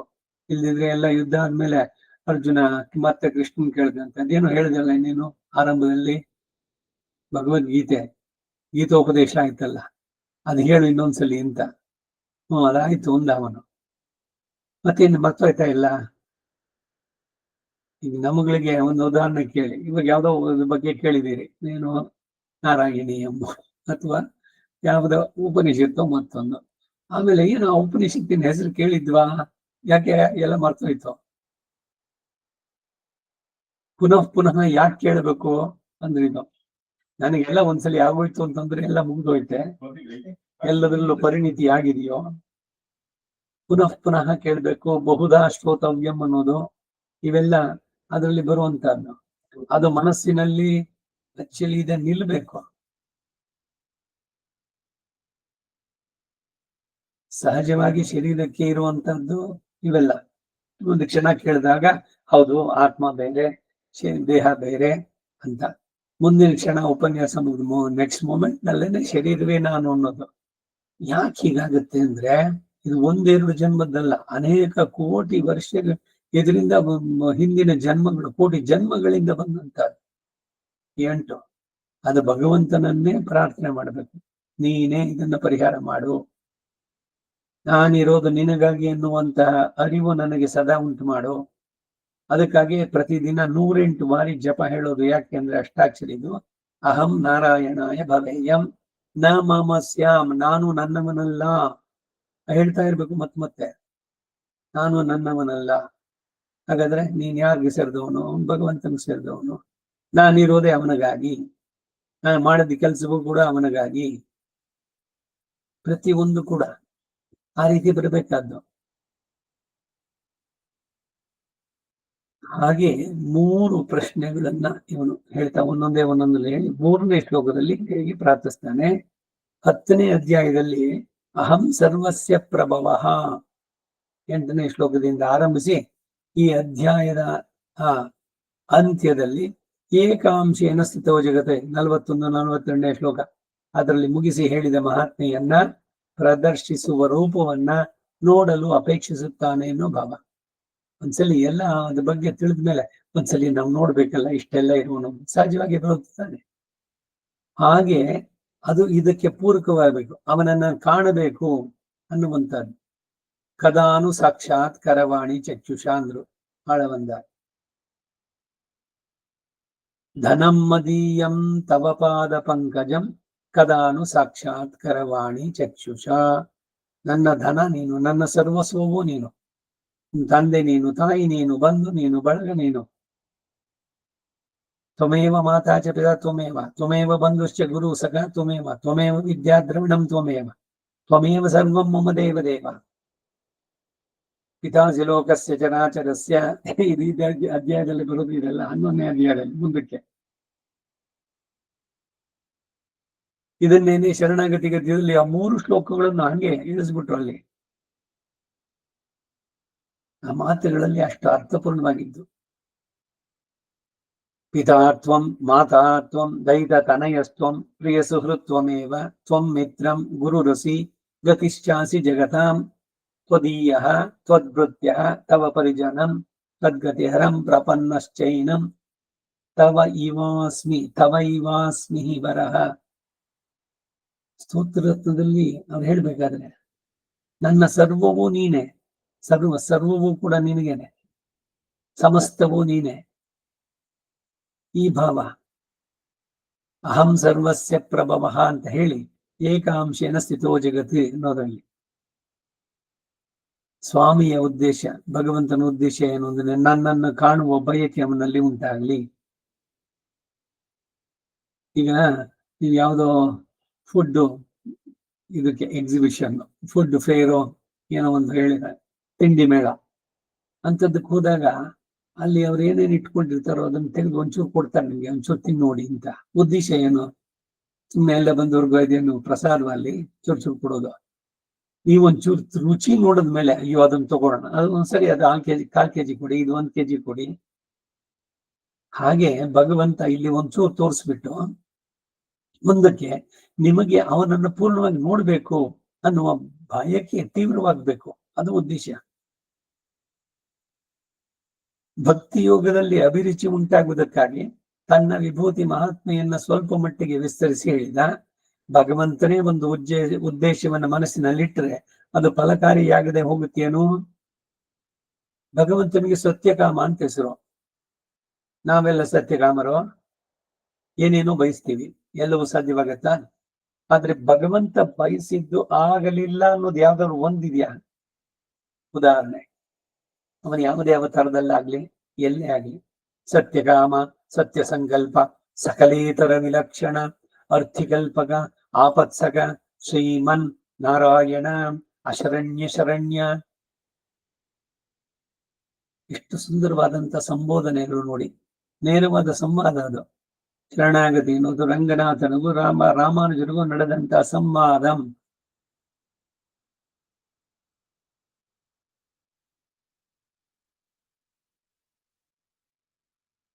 ಒಡನೆ ಆತನ ಆ ಮಹಾತ್ಮೆಯು ಅತ್ಯದ್ಭುತ ಎಂದು ತಿಳಿದವನಾಗಿ ಅರ್ಜುನ ಅದನ್ನ ಪ್ರತ್ಯಕ್ಷವಾಗಿ ಸಾಕ್ಷಾತ್ಕರಿಸಬೇಕು ಎಂಬ ಅಭಿಲಾಷೆಯಿಂದ ಅಂತಹ ವಿಶ್ವರೂಪವನ್ನು ತೋರಿಸು ಎಂದು ಪ್ರಾರ್ಥಿಸಿದ. ಇವನ್ನೆಲ್ಲ ಹೇಳ್ಬಿಟ್ಟು ನಾನ್ ನೋಡೋ ನನ್ನ ರೂಪನ ಅಂತ ಹೇಳಿದ್ರೆ, ಅಯ್ಯ ನಿನ್ ಪುರಾಣ ಸಾಕು, ಇನ್ನೇನ್ ಬೇರೆ ನೋಡ್ಬೇಕಾ? ಅವನಾಗೆ ಮಾಡದ್ನೇನು? ಅರ್ಜುನ ಖಂಡಿತ ಅವನು ಏನು ಹಿನ್ನೆಲೆ ನರನಾರಾಯಣನಾಗಿದ್ದವನು, ಭಗವಂತನ ಬಗ್ಗೆ ತುಂಬಾ ಅತ್ಯಂತ ಪ್ರಿಯನಾದವನು, ಪಾಂಡವನಾಂ ಧನಂಜಯ ಅಂತ ಹೇಳಿಸ್ಕೊಂಡವನು. ಅಂಥವನಿಗೂ ಕೂಡ ಅವನು ಕೇಳಿದಾಗ ಮಾತ್ರ ಭಗವಂತ ತನ್ನ ವಿಶ್ವರೂಪವನ್ನು ತೋರಿಸಿದ್ದು. ಆಮೇಲೆ ಏನ್ ಹೇಳ್ದ? ಇದನ್ನ ವೇದ ಮಾಡೋದ್ರಿಂದಲೋ ಇಲ್ಲ ಹೋಮಗಳನ್ನ ಯಜ್ಞಗಳನ್ನ ನಡೆಸಿದ್ರಿಂದಲೋ ಇವೆಲ್ಲದರಿಂದ ನನ್ನನ್ನ ನೋಡೋದಕ್ಕೆ ಸಾಧ್ಯ ಇಲ್ಲ ಅಂತಾನೆ. ನೋಡ್ಬೇಕು ಅಂತ ದೇವತೆಗಳು ಪ್ರಯತ್ನ ಪಡ್ತಾರೆ, ಆದ್ರೆ ಅವರಿಗೆಲ್ಲ ಸಿದ್ಧಿ ಆಯ್ತು. ಹಾಗೆ ಆ ಪ್ರಾರ್ಥನೆಗೆ ಅನುಸಾರವಾಗಿಯೇ ಅಥವಾ ಹಿಂದಿನ ಉಪದೇಶಕ್ಕೆ ಅನುಸಾರವಾಗಿಯೇ ಭಗವತ್ ಪ್ರಸಾದಾತೆ, ಭಗವಂತನು ಪ್ರಸನ್ನನಾಗಿ ದಯಪಾಲಿಸಿದ್ದರಿಂದ ಅನಂತರ ಒಡನೆಯೇ ದ್ರಕ್ಷತಿ, ವಿಶ್ವರೂಪವನ್ನು ನಾವು ನೋಡ್ತಾನೆ. ಇದೇನೆ ಉಪದೇಶದಲ್ಲೂ ಬರೆದು ಉಪನಿಷತ್ತಿನಲ್ಲಿ ಯಮೇ ವೈಶ ವೃಣತೆ ತೇನ ಲಭ್ಯ, ಯಾರಿಗೆ ಅವನು ಮನಸ್ಸು ಮಾಡಿ ತೋರಿಸ್ತಾನೋ ಅಂತವರಿಗೆ ಮಾತ್ರ ಅವನು ಕಾಣ್ತಾನೆ. ಮತ್ತೆ ಹಾಗಾದ್ರೆ ಅವನನ್ನ ಪಕ್ಷಪಾತಿ ಅಂತ ಹೇಳ್ಬೇಕು ತಾನೆ? ಯಾರಿಗೋ ಕೆಲವರಿಗೆ ಮಾತ್ರ ಕಾಣಿಸ್ತಾನೆ, ಕೆಲವರು ಕಾಣಿಸ್ಲಿಲ್ಲ ಅಂದ್ರೆ ನೀವು ಭಗವಂತನನ್ನ ಆರಿಸಿಕೊಂಡರೆ ಬೇರೆ ಎಲ್ಲದಕ್ಕಿಂತ ಭಗವಂತನು ನಿಮ್ಮನ್ನ ಆರಿಸ್ಕೊಳ್ತಾನೆ. ಇಲ್ದಿದ್ರೆ ಇಲ್ಲ ಅಷ್ಟೇ. ನೋಡ್ಬೇಕು ಅಂತ ನೀವು ಬಯಕೆ ಇಲ್ಲದಿದ್ರೆ ಅವನ ಅದನ್ನಾಗೆ ತೋರಿಸ್ಕೊಳಲ್ಲ. ನಮ್ಮಲ್ಲಿ ಏನೋ ಅತಿ ಉತ್ಸಾಹದಿಂದ ನಿಮ್ಗೆ ಹೇಳ್ಬಿಡ್ತೀನಿ ಕೇಳಿ, ನಿಮ್ಗೆ ಉಪದೇಶ ಮಾಡ್ತೀನಿ ಬನ್ನಿ ಅಂತಂದ್ರೆ ಅಯ್ಯೋ ಶುರು ಮಾಡಿದ್ರಿ ಇವರು. ಅವರನ್ನ ಲಘುವಾಗಿ ಹೇಳೋದ್ರ ಜೊತೆಗೆ ಆ ಶಾಸ್ತ್ರದ ಬಗ್ಗೆನೂ ಬಹಳ ಕೀಳಾಗಿ ಹೇಳ್ತಾರೆ. ಅದು ಶಾಸ್ತ್ರಕ್ಕೆ ಮಾಡೋ ಅವಮಾರ್ಯಾದೆ. ಅದಕ್ಕೆ ಇದೆಲ್ಲ ಅತ್ಯಂತ ರಹಸ್ಯವಾದದ್ದು, ಗೂಢವಾದದ್ದು. ಏತದ್ ಗುಹ್ಯತಮಂ ಅಂತ ಹೇಳಿದ್ದು ಸುಮ್ಮನೆ ಎಲ್ರಿಗೂ ಹೇಳೋದಲ್ಲ. ಆಸಕ್ತಿ ಇದೆಯಾ ಅವ್ರಿಗೆ? ನಿಜವಾದ ಆಸಕ್ತಿ ಇದೆಯಾ? ಅನಸೂಯರಾಗಿದ್ದಾರೆಯೇ? ಇಲ್ಲ ಬರೀ ಕುಚೋದ್ಯ ಮಾಡೋದಕ್ಕೆ ಬಂದು ಕೇಳ್ತಾ ಇದ್ದಾರಾ? ಎಲ್ಲವನ್ನ ನೋಡಿ ಅಂತವರಿಗೆ ಸರಿಯಾಗಿ ತಿಳಿಸ್ಬೇಕು ಅಂತ ಬರುವಂತದ್ದು ರಹಸ್ಯ ಅಂತ ಹೇಳೋದಷ್ಟೇ.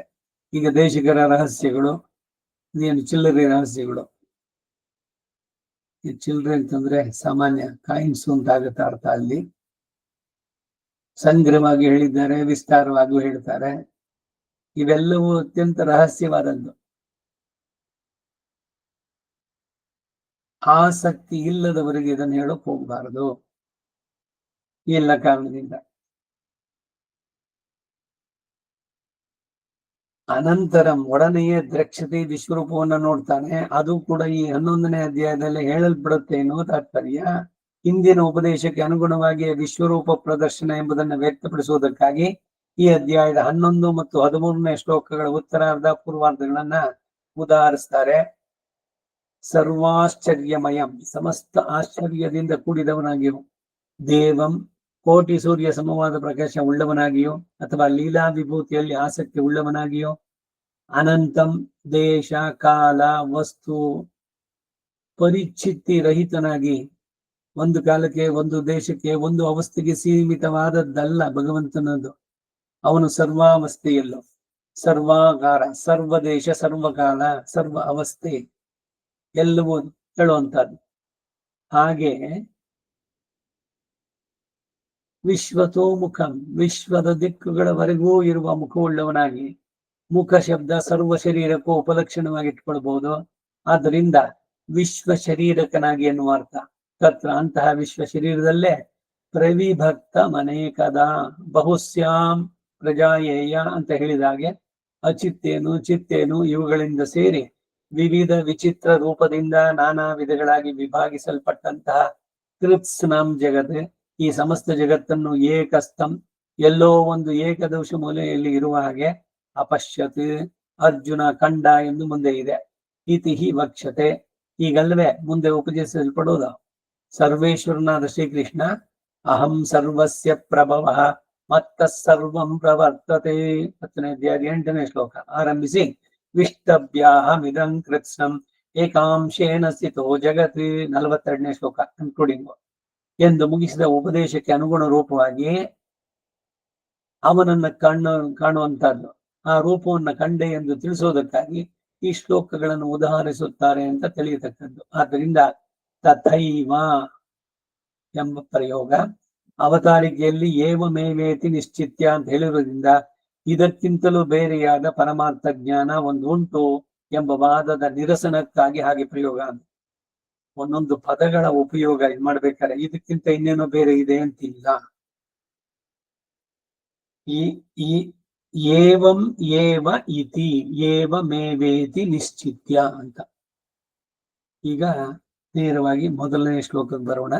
ಅರ್ಜುನ ಉವಾಚ ಮದನುಗ್ರಹಾಯ ಪರಮಂ ಗುಹ್ಯಮಧ್ಯಾತ್ಮ ಸಂಹಿತಂ ಯತ್ವಯೋಕ್ತಂ ವಚಸ್ತೇನ ಮೋಹೋಯಂ ವಿಗತೋ ಮಮ. ಮೂಲಕ್ಕೆ ಅರ್ಥ, ವಿಶೇಷ ಪ್ರಾರ್ಥನೆಗೆ ಪೂರ್ವಭಾವಿಯಾಗಿ ಹಿಂದೆ ಇದುವರೆಗೂ ಹೊಂದಿದ ಅತ್ಯದ್ಭುತ ಉಪದೇಶಕ್ಕಾಗಿ ಕೃತಜ್ಞತಾ ಪ್ರದರ್ಶನ ಅವಶ್ಯಕ ಎಂದು ಭಾವಿಸಿ ಆತನ ಕೃಪಾ ಪ್ರಭಾವವನ್ನು ಕೊಂಡಾಡಿ ಈ ಉಪದೇಶದಿಂದ ತಮಗೆ ಮಹತ್ತಾದ ಪ್ರಯೋಜನ ಯಾವುದು ಅಂದ್ರೆ ದೇಹಾತ್ಮ ಭ್ರಾಂತಿಯೇ ಮೊದಲಾದ ಭ್ರಮೆಗಳ ಸಂಪೂರ್ಣವಾದ ನಾಶ ಅನ್ನೋದು ಹೇಳ್ತಾನೆ. ನಷ್ಟೋ ಮೋಹ, ಮತ್ತೆ ಅಲ್ಲೂ ಕೂಡ ಬರುತ್ತೆ 18ನೇ ಅಧ್ಯಾಯದಲ್ಲಿ. ಮುಂದಿನ 2 ಶ್ಲೋಕಗಳಿಂದ ಆಸ್ತಿಕ್ಯವೋ ಭಕ್ತಿ ತನಗೆ ಉಂಟು ಅಂತ ಅರ್ಜುನ ತೋರಿಸ್ತಾನೆ. ಮದನುಗ್ರಹಾಯ, ಹಿಂದೆ ಪ್ರಿಯಮಾಣಾಯ ವಕ್ಷ್ಯಾಮಿ ಹಿತಕಾಮ್ಯಯ ಅಂತ ಶ್ರೀಕೃಷ್ಣನ್ ಹೇಳಿದ್ದನ್ನ ಅನುಸರಿಸಿಯೇ ಮದನುಗ್ರಹಾಯ ಅಂತ ಹೇಳಿದ್ದಾನೆ.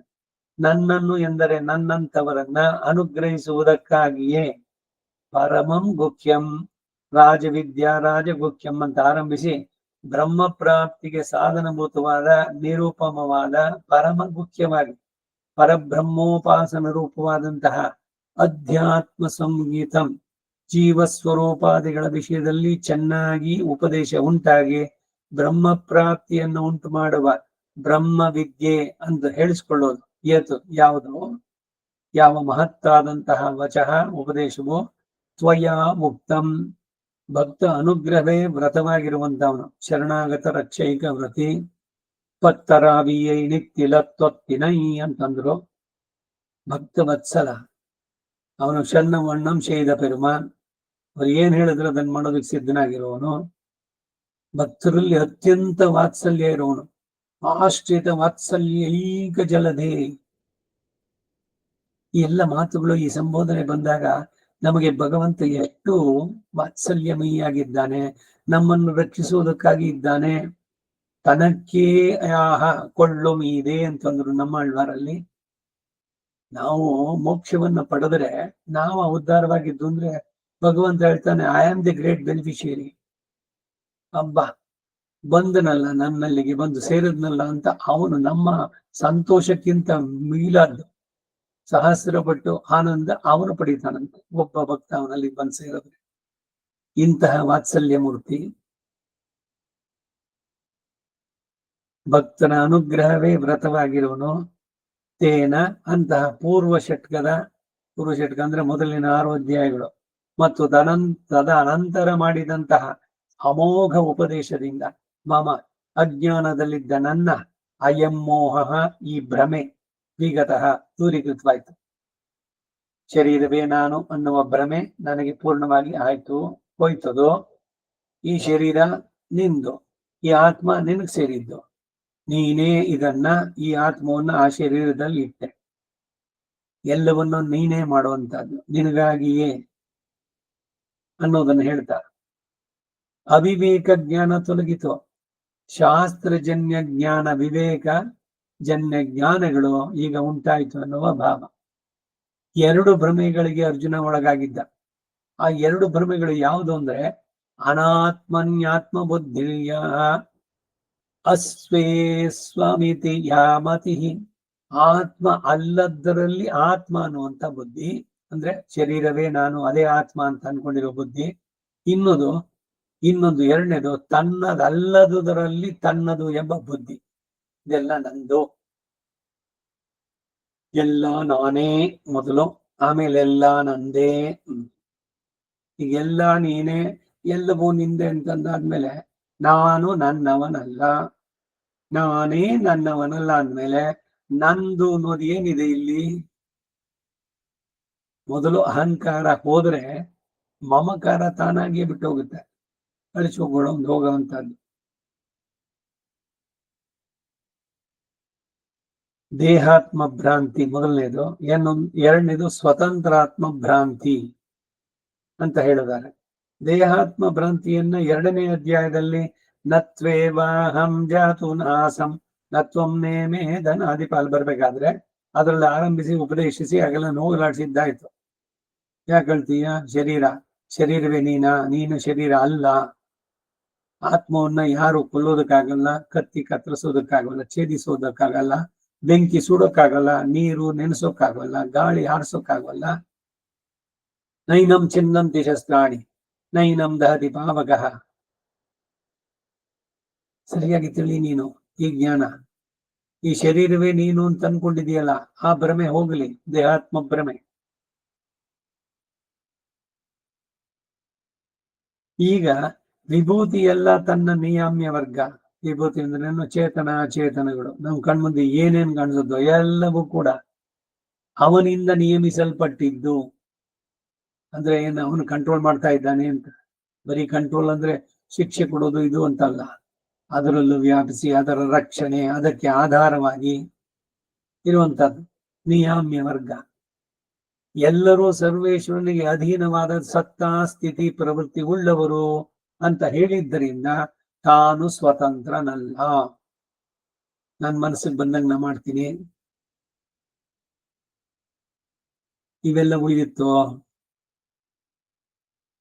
ಏನೇನು ವಿಪರೀತ ಭ್ರಮೆಗಳು ಕೆಲವರಿಗೆ. ಇವಾಗ ನಾನು ಅನ್ನೋದು ಬಹಳ ಜೋರಾಗಿರೋರಿಗೆ, ನನ್ನ ಮನಸ್ಸೊಂದು ನನ್ನ ಕಾನ್ಶಿಯಸ್ಗೆ ಒಪ್ಪಿದ್ರೆ ಅದು ಸರಿ. ಪ್ರತಿಯೊಬ್ರು ಯಾರು ನನ್ನ ಕಾನ್ಶಿಯಸ್ಗೆ ಇದು ತಪ್ಪು ಅಂತ ಅನ್ನಿಸ್ತು ಅಂತ ಏನಾದ್ರು ಇದೆಯಾ? ಪ್ರತಿಯೊಬ್ರು ಅವ್ರು ಮಾಡಿದ್ದೆಲ್ಲ ಸರಿ ಅನ್ಕೊಂಡೇ ಮಾಡ್ತಾರೆ. ಹಾಗಾದ್ರೆ ಎಲ್ಲರದು ಸರಿ ಅಂತಂದ್ರೆ ಯಾವುದು ನಿಜವಾಗಿ ತಪ್ಪು ಯಾವುದು, ಸರಿ ಯಾವುದು? ಈ ತಪ್ಪು ಸರಿ ತಿಳಿಬೇಕಾದ್ರೆ ಅದಕ್ಕೆ ಏನಾದ್ರು ಒಂದು ಆಧಾರ ಬೇಕಲ್ವೇ? ಯಾರೋ ಒಬ್ಬರ ಅನುಭವ ಅಥವಾ ಯಾರೋ ಒಬ್ಬರ ಮನಸ್ಸು ಮಾತೋ ಅದು ಆಧಾರವಾಗತ್ತೆಯೋ? ನಮ್ಮೆಲ್ಲ ಶಾಸ್ತ್ರ ಗ್ರಂಥಗಳು ಇವುಗಳೆಲ್ಲ ಇದು ಮಾಡ್ಬೇಕಾದ್ರೆ ಪ್ರಮಾಣಗಳನ್ನ ಆಧರಿಸಿ ನಿಂತಿರುವಂತಹದ್ದು. ಅದರಿಂದನೇ ಇದು ಸನಾತನವಾದದ್ದು. 5,000 ವರ್ಷ ಅಲ್ಲ, 50 ಲಕ್ಷ ವರ್ಷ ಆದ್ರೂ ಕೂಡ ಅದರ ಹಿರಿಮೆ ಅವೆಲ್ಲ ಉಳ್ಕೊಂಡಿರೋದು ಏನು ಅಂತಂದ್ರೆ ಎಲ್ಲ ಭಗವಂತನಿಂದ, ಯಾರೋ ಒಬ್ಬನಿಂದ ಮಾಡಿದ್ದಲ್ಲ ಇದು ಶಾಸ್ತ್ರ. ತಸ್ಮಾತ್ ಶಾಸ್ತ್ರಂ ಪ್ರಮಾಣಂತೆ ಕಾರ್ಯ ಕಾರ್ಯವು. ಯಾವುದು ಮಾಡಬೇಕಾದ್ದು ಯಾವುದು ಮಾಡಬಾರ್ದು ಇದನ್ನು ತಿಳಿಬೇಕಾದ್ರೆ ಶಾಸ್ತ್ರ ಪ್ರಮಾಣ. ಶಾಸ್ತ್ರ ಅಂದ್ರೆ ಯಾವುದು? ಶಾಸನಾದಿತಿ ಶಾಸ್ತ್ರ, ಶ್ರುತಿ ಸ್ಮೃತಿ ಇತಿಹಾಸ ಪುರಾಣ ಆಗಮ ದಿವ್ಯ ಪ್ರಬಂಧ ಸ್ತೋತ್ರ ಸಾಹಿತ್ಯ ಎಲ್ಲವೂ ಕೂಡ ಶಾಸ್ತ್ರವೇನು.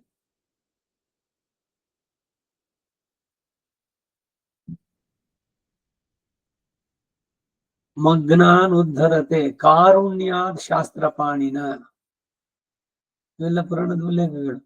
ಅತ್ಯಂತ ಕರುಣೆಯಿಂದ ಭಗವಂತ ಅಜ್ಞಾನಿಗಳನ್ನ ಉದ್ಧರಿಸೋದು ಹೇಗೆ ಅಂದ್ರೆ ಶಾಸ್ತ್ರದಿಂದ. ಆ ಶಾಸ್ತ್ರವನ್ನು ಕೊಟ್ಟಿದ್ದಾನೆ, ಅದರ ಯಥಾರ್ಥ ಜ್ಞಾನ ತಿಳಿದು ಅದನ್ನು ಸರಿಯಾಗಿ ಆಚರಿಸಿ ಉದ್ಧಾರ ಹೊಂದಲಿ ಅಂತ ಅಂದ್ಬಿಟ್ಟು ಅವನೇ ಮಾಡ್ಬಿಡುವುದಾಗಿತ್ತಲ್ಲ ಇದನ್ನು.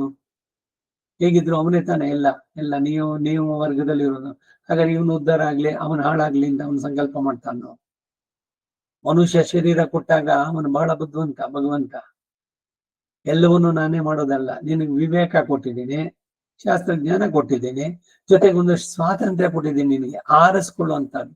Choose, you can choose good or bad. ಯಾವುದನ್ನು ನೀನು ಚೂಸ್ ಮಾಡ್ತೀಯೋ ಅದರಂತೆ ನಾನು ನಡೆಸ್ತೇನೆ. ಮಾಡಿಸೋ ನಾನೇ. ಆದ್ರೆ ಡಿಸೈಡ್ ಮಾಡುವ ನೀನು. ಇಲ್ಲೇನೆ ವ್ಯತ್ಯಾಸ. ಡಿಸಿಷನ್ ಯಾರ್ದು, ಎಕ್ಸಿಕ್ಯೂಷನ್ ಅವಂದು. ನೀನ್ ಏನ್ ಮಾಡಿದ್ಯೋ ಅದಕ್ಕೆ ಸರಿಯಾದ ಫಲ ಕೊಡುವನು ಅವನೇ, ನಿನ್ನನ್ನು ಪ್ರೇರೇಪಿಸುವನು ಅವನೇ. ಹಾಗಾದ್ರೆ ಎಲ್ಲವನ್ನೂ ಅವನೇ ಮಾಡ್ಲಿ ಅಂತ ಆಗೋಲ್ಲ. ಇದೇನೆ ಬಹಳ ಬಹಳ ಸೂಕ್ಷ್ಮವಾದಂತ ವಿಷಯಗಳು. ಎಲ್ಲವನ್ನೂ ಅವನೇ ಮಾಡೋದಾದ್ರೆ ಅವನಿಗೆ ಬಂದ್ಬಿಡುತ್ತೆ ಎಲ್ಲ. ಯಾವುದು ಪಾರ್ಶಿಯಾಲಿಟಿ, ಇದೆಲ್ಲ ವೈಷಮ್ಯ ನೈರ್ಘಣ್ಯ ಅವುಗಳು ಭಗವಂತನಲ್ಲಿ ಇಲ್ಲ ಅಂತ ಬ್ರಹ್ಮಸೂತ್ರದಲ್ಲೇನೆ ಒಂದು ಸೂತ್ರ ಹಾಕ್ಬಿಟ್ಟಿದ್ದಾರೆ. ವೈಷಮ್ಯ ನೈರ್ಘಣ್ಯ ಅನ್ನೋದ್ರಲ್ಲಿ ಹೇಳ್ಬೇಕಾದ್ರೆ ಭಗವಂತನಿಗೆ ಯಾರ ಬಗ್ಗೆನೂ ವೈಷಮ್ಯನೂ ಇಲ್ಲ, ಯಾರ ಬಗ್ಗೆನೂ ಇಲ್ಲ. ನನಗೆ ತುಂಬಾ ಪ್ರಿಯರಾದವರು ಇಲ್ಲ, ಹಾಗೆ ನನಗೆ ದ್ವೇಷಿಗಳು ಇಲ್ಲ. ನನಗೆ ಯಾರಿಂದ ಏನೂ ಆಗ್ಬೇಕಾಗಿಲ್ಲ. ಸೊ ಭಗವಂತನಿಗೆ ಇನ್ನೇನಾದ್ರು ಉದ್ದೇಶ ಇದೆಯೋ? ಹೋಗ್ಲಿ, ಈ ಸೃಷ್ಟಿ ಮಾಡ್ತಾನಲ್ಲ, ಇಲ್ದಿದ್ರೆ ಏನಾರು ಕಥೆಗಳಲ್ಲಿ ಇದ್ರಲ್ಲೆಲ್ಲ ಆಗ್ಬೋದು ಹೇಳೋದಕ್ಕೆ. ಈಗ ಆ ಉದಯನ ಅಂತ ಒಬ್ಬ ಇದ್ದ, ಇದೀಗ ಶ್ರೀರಂಗಕ್ಕೆ ಹೋಗಿ ಬಂದಾಗ ನೆನಪಾಯ್ತು, ಅಲ್ಲಿ ಹೇಳ್ತಾ ಇದ್ದೆ ಅವರಿಗೆ ಒಬ್ಬರಿಗೆ. ಉದಯನ ಭಗವದ್ ಭಕ್ತ ಬಂದಾಗ ಅಲ್ಲಿ ಸಮಯ ಆಗೋಗಿತ್ತು, ಬಾಗಿಲು ಹಾಕ್ಬಿಟ್ಟಿದ್ರು, ತೆರೆ ಹಾಕಿದ್ರು. ಬಂದವನು ಉದಯನ, ಎಷ್ಟೋ ಪೊಗರು ನಿನಗೆ, ನಿನ್ನ ನೋಡಕ್ ನಾನು ಅಷ್ಟು ದೂರದಿಂದ ಬಂದಿದ್ದೇನೆ, ತೆರೆ ಹಾಕೊಂಡು ಕೂತ್ಕೊಂಡಿದ್ಯಲ್ಲ, ಮೊದಲು ತೆರೆ ತೆಗಿ ಅಂತ. ಭಗವಂತ ಪ್ರಧಾನ ಅರ್ಚಕರು, ಅಯ್ಯೋ ಬೈತಾನಪ್ಪ ಅವನು, ಮೊದಲು ತೆಗೆದು ಬಿಡು ತೆರೆನ, ಅವನಿಗೆ ದರ್ಶನ ಇದಾಗ್ಲಿ ಅಂತ. ಅವನು ಹೇಳ್ತಾನೆ, ನಾವಿಲ್ದಿದ್ರೆ ನಿನ್ ಯಾವನ ಕೇಳಕ್ ಬರೋದು? ನಾವಿದ್ರೆ ತಾನೆ, ಭಕ್ತರಿದ್ರೆ ತಾನೆ ಭಗವಂತನ ಕೊಂಡಾಡೋದು. ಅದಕ್ಕೆ ನೀನು ಹೇಳ್ಕೊಂಡೆ, ಮನ್ಮನ ಭವ ಮದ್ಭಕ್ತು ಮದ್ಯಾಜಿ ಮಾಂ ನಮಸ್ಕರು. ನಾವಿಲ್ದಿದ್ರೆ ಹಾಗಾದ್ರೆ ಭಗವಂತ ಇರೋಕ್ಕಾಗಲ್ವೋ? ಈಗ ಯಾರೋ ಮಿನಿಸ್ಟ್ರು ಮತ್ತೊಬ್ರು ಅವ್ನು ಉಳ್ಕೋಬೇಕು ಅಂದ್ರೆ ನಿಮ್ಗೆ ಓಟ್ ಬೇಕು, ಅದಕ್ಕೆ ತಗೊಳ್ಳಿ, ನಿಮ್ಗೆ ಇದು ಕೊಡ್ತೀನಿ ಅದು ಕೊಡ್ತೀನಿ ಏನೇನೋ ಮಾಡಿ ನನಗೆ ಕೊಟ್ಬಿಡಿ, ಹೆಸರು ಅಧಿಕಾರ ರೆಕಗ್ನಿಷನ್ನು, ಇದೇ ತಾನೇ ಎಲ್ಲ ಯೂಟ್ಯೂಬ್ ನಲ್ಲಿ ಎಲ್ರು ಫಾಲೋಯರ್ಸು, ಎಲ್ಲ ಏನ್ ಬೇಕು ಅವರುಗಳಿಗೆ? ಪ್ರತಿಯೊಬ್ಬರಿಗೂ ನನ್ನದೇನೇ ಇದೆ, ಎಲ್ಲ ಕಡೆನಲ್ಲೂ ಹೆಸರು ರೆಕಗ್ನಿಷನ್ನು. ಇದು ಹಾಳಾಗ್ತೀವಿ ಅದರಿಂದ ಹೋದ್ರೆ, ಬೇಡ ಅದು. ಹೀಗೆ ಭಗವಂತ ಯಾವ ಉದ್ದೇಶ ಇಟ್ಕೊಂಡು ಇದನ್ನ ಮಾಡಿದ್ದಲ್ಲ. ಮತ್ತೆ ಉದಯನ ಕತೆ ಹೇಳಿದ್ದು ಅಂದ್ರೆ ಅದು ಭಗವಂತನ ಸೌಲಭ್ಯ, ಅದನ್ನ ಹೇಳೋದಕ್ಕಷ್ಟೇನೆ, ಅಷ್ಟಕ್ಕೆ ಇಟ್ಕೊಳ್ಬೇಕೆ ಹೊರತು ಭಗವಂತಕ್ಕೆ ಏನಾದ್ರು ಬೇಕಾಗಿತ್ತ? ಈ ರೀತಿ ದೇಹಾತ್ಮ ಭ್ರಾಂತಿ ಎಲ್ಲ ಉರುಳಿಸಿ ಎಲ್ಲವೂ ಕೂಡ ಎಲ್ಲ ನಿಯಾಮ್ಯ ವರ್ಗ ಅಂದ್ರೆ ಭಗವಂತನ ಎಲ್ಲವನ್ನು ನಡೆಸುವನು. ನಾನು ಮನಸ್ಸಿಗೆ ಬಂದಂತೆ ಏನೇನೋ ಮಾಡ್ತೀನಿ ಅನ್ನುವಂಥದ್ದು ಇಲ್ಲ, ಸ್ವತಂತ್ರ ಅಲ್ಲ. ತಾನು ತನಗೆ ಸೇರಿದ ನಿಯಾಮ್ಯ ವರ್ಗ ಎಲ್ಲವೂ ಕೂಡ ಪರಮಾತ್ಮನದೇ. ಆದ್ದರಿಂದ ಇವರು ತನ್ನವರು ಬಂಧುಗಳು ಎಂಬ ಭ್ರಮೆ ತೊಲಗಿತು ಅಂತ ತೋರಿ ಬರುತ್ತೆ. ಇನ್ನೊಂದು ಮೂರನೇ ಭ್ರಮೆ ಲೋಕದಲ್ಲಿ ಉಂಟು, ಅದು ಪರಮ ಭಕ್ತನಾದ ಅರ್ಜುನನಲ್ಲಿ ಇರಲಿಲ್ಲ ಅಂತಾರೆ. ಆದರೂ ಲೋಕದಲ್ಲಿ ವಿಶೇಷವಾಗಿ ಆ ಭ್ರಮೆಯು ಉಂಟು. ಆದ್ದರಿಂದ ಪ್ರಾಸಂಗಿಕವಾಗಿ ಹೇಳ್ತೇನೆ, ಇದು ಯಾವುದು ಅಂತಂದ್ರೆ ತಾನೇ ಪರಮಾತ್ಮ ಎಂಬ ಭ್ರಮೆ. ಅಹಂ ಬ್ರಹ್ಮಾಸ್ಮಿ, ನಾನೇ ಬ್ರಹ್ಮ. ನಾನೇ ಬ್ರಹ್ಮ ಅಂತ ಹೇಳೋದಕ್ಕೂ ನಾನು ಬ್ರಹ್ಮವನ್ನ ಆತ್ಮನಾಗಿ ಹೊಂದಿದ್ದೇನೆ ಅಂತ ಹೇಳೋದಕ್ಕೂ ವ್ಯತ್ಯಾಸ ಇದೆ. ಇಷ್ಟೇನೆ ವ್ಯತ್ಯಾಸ ಅಲ್ಲಿ ಅದ್ವೈತಕ್ಕೂ ನಮಗೂ ಬರ್ಬೇಕಾದ್ರೆ. ಇದನ್ನ ಶ್ರೀ ಕೃಷ್ಣ ಭಗವಾನ್ ಅವರು ಅನೇಕ ಕಡೆಗಳಲ್ಲಿ ಹೋಗಲಾಡಿಸಿದ್ದಾರೆ. ಮೊದಲನೇ ಶ್ಲೋಕದಲ್ಲೇ ನತ್ವೇವಾಹಂ ಅಂದ ಅಲ್ಲಿ ಜೀವಾತ್ಮನನ್ನ ಮಮ ಪರಾಪ್ರಗತಿ ಅಂತ ಹೇಳಿಕೊಂಡಿರೋದ್ರಿಂದಲೂ ಜೀವಾತ್ಮರನ್ನ ಅಕ್ಷರ ಶಬ್ದಗಳಿಂದ ವಿವೇಕಿಸಿ ಉತ್ತಮ ಪುರುಷತ್ವನ್ಯ ಪರಮಾತ್ಮೇತ್ಯುದಾಹೃತಃ ಯೋ ಲೋಕತ್ರಯಮಾವಿಶ್ಯ ವಿಭರ್ತವ್ಯಯ ಈಶ್ವರ 15ನೇ ಅಧ್ಯಾಯದಲ್ಲಿ ಅಲ್ಲಿ ಹೇಳಿದ್ದು. ಆಮೇಲೆ ಅಹಮಾತ್ಮ ಗುಡಾಕೇಶ ಅನ್ನೋಲ್ಲಿ ಆ ಜಾಗದಲ್ಲೂ ಕೂಡ ಅಂದರೆ ಎಲ್ಲಕ್ಕೂ ಅಂದರೆ ತನಗೆ ಶರೀರಗಳಾದಂತ ಎಲ್ಲ ಚಿತ್ತುಗಳಿಗೂ ಆತ್ಮ ಎಂದು ಹೇಳಿಕೊಂಡಿರೋದ್ರಿಂದ ಮತ್ತಃ ಸರ್ವಂ ಪ್ರವರ್ತತೆ ಇತ್ಯಾದಿ ಪ್ರಯೋಗಗಳಿಂದ ಜೀವ ಪರಮಾತ್ಮ ಐಕ್ಯ ಎನ್ನುವ ಭ್ರಮೆಯನ್ನ ಇತರರಲ್ಲಿ ಹೋಗಲಾಡಿಸ್ತಾರೆ. ನಾವೇ ಆತ್ಮನಾಗೋಲ್ಲ, ಪರಮಾತ್ಮ ಆತ್ಮನಲ್ಲಿ ಆಗೋಲ್ಲ ಅಂದ್ರೆ ಇವನೇ ಆತ್ಮ. ಇದು ಅದ್ವೈತದ ಇದರಲ್ಲಿ ಬೇಕಾದ್ರೆ ಅಹಂ ಬ್ರಹ್ಮಾಸ್ಮಿ ತತ್ ತ್ವಮಸಿ ಈ ಪದಗಳನ್ನ ಅವರು ಯಾವ ರೀತಿಯಲ್ಲಿ ತತ್ ಅಂದ್ರೆ ಆ ಪರಮಾತ್ಮ, ತ್ವಂ ನೀನು ಆಗಿದ್ದೀಯಾ ಅಂತ. ಅರ್ಥಗಳು ಭಾಷ್ಯಗಳಲ್ಲಿ ವ್ಯತ್ಯಾಸಗಳು ಹೇಗ್ ಬರುತ್ತೆ ಅಂದ್ರೆ ಅವುಗಳನ್ನ ಸರಿಯಾದ ಕಾನ್ಸೆಪ್ಟ್ ನಲ್ಲಿ ನೋಡ್ಬೇಕು. ಇದಕ್ಕೆ ಈ ರೀತಿ ಅಂತ ಅರ್ಥ ಹೇಳಿದ್ರೆ ಬೇರೆಯ ಉಪನಿಷತ್ತಿನ ಮಾತುಗಳು ಮತ್ತೊಂದಕ್ಕೆ ವಿರೋಧವಾಗಿ ಬರಬಾರ್ದು. ಎಲ್ಲ ಕಡೆಯೂ ಸಮಂಜಸವಾಗಿರ್ಬೇಕು. ಸಮಾನಾಧಿಕರಣ್ಯ ಅದು ಉಂಟಾಗ್ಬೇಕು. ಇವೆಲ್ಲ ಮಾತುಗಳು ಬರೋದು. ಅದರಿಂದ ಮತ್ತಃ ಸರ್ವಂ ಪ್ರವರ್ತದೆ, ನನ್ನಿಂದಲೇ ಎಲ್ಲ ಬೇರೆ ಎಲ್ಲವೂ ಕೂಡ ಸಮಸ್ತವೂ ಪ್ರವರ್ತಿಸುತ್ತೆ ಅಂತ. ಇಲ್ಲಿ ಅರ್ಜುನನು ಮಾತ್ರವೇ ಉಪದೇಶಕ್ಕೆ ಅರ್ಹನಾದ ಅಧಿಕಾರಿ ಅಲ್ಲ, ಎಲ್ಲರೂ ಅಧಿಕಾರಿಗಳಾಗಿರೋದ್ರಿಂದ ಎಲ್ಲರಿಗೂ ಅನ್ವಯಿಸುವ ಹಾಗೆ 2 ವಿಧ ಉಪಾಯಗಳು ಅಲ್ಲಲ್ಲೇ ಉಪದಿಷ್ಟ. ಆದ್ದರಿಂದ ಸಾರ್ವತ್ರಿಕವಾಗಿ ಹಿತೋಪದೇಶಕ್ಕೆ ಎಲ್ಲರೂ ಅಧಿಕಾರಿಗಳು. ಈಗ ಇದು ಕೂಡ ನೀವು ಕೇಳಿದ್ದೀರಿ. ಅರ್ಜುನನನ್ನ ವ್ಯಾಜವಾಗಿ ಇಟ್ಕೊಂಡು ಲೋಕಕ್ಕೆ ನೀಡಿದ ಸಂದೇಶ ಗೀತೋಪದೇಶ.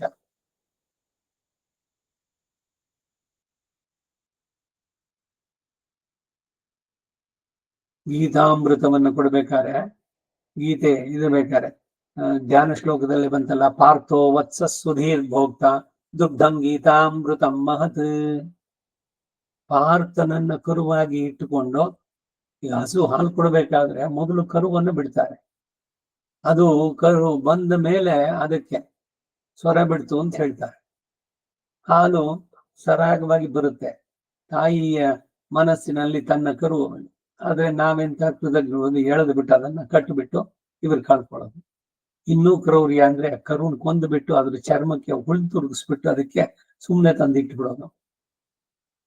ಎಂತೆಂತಹ ಮೋಸ!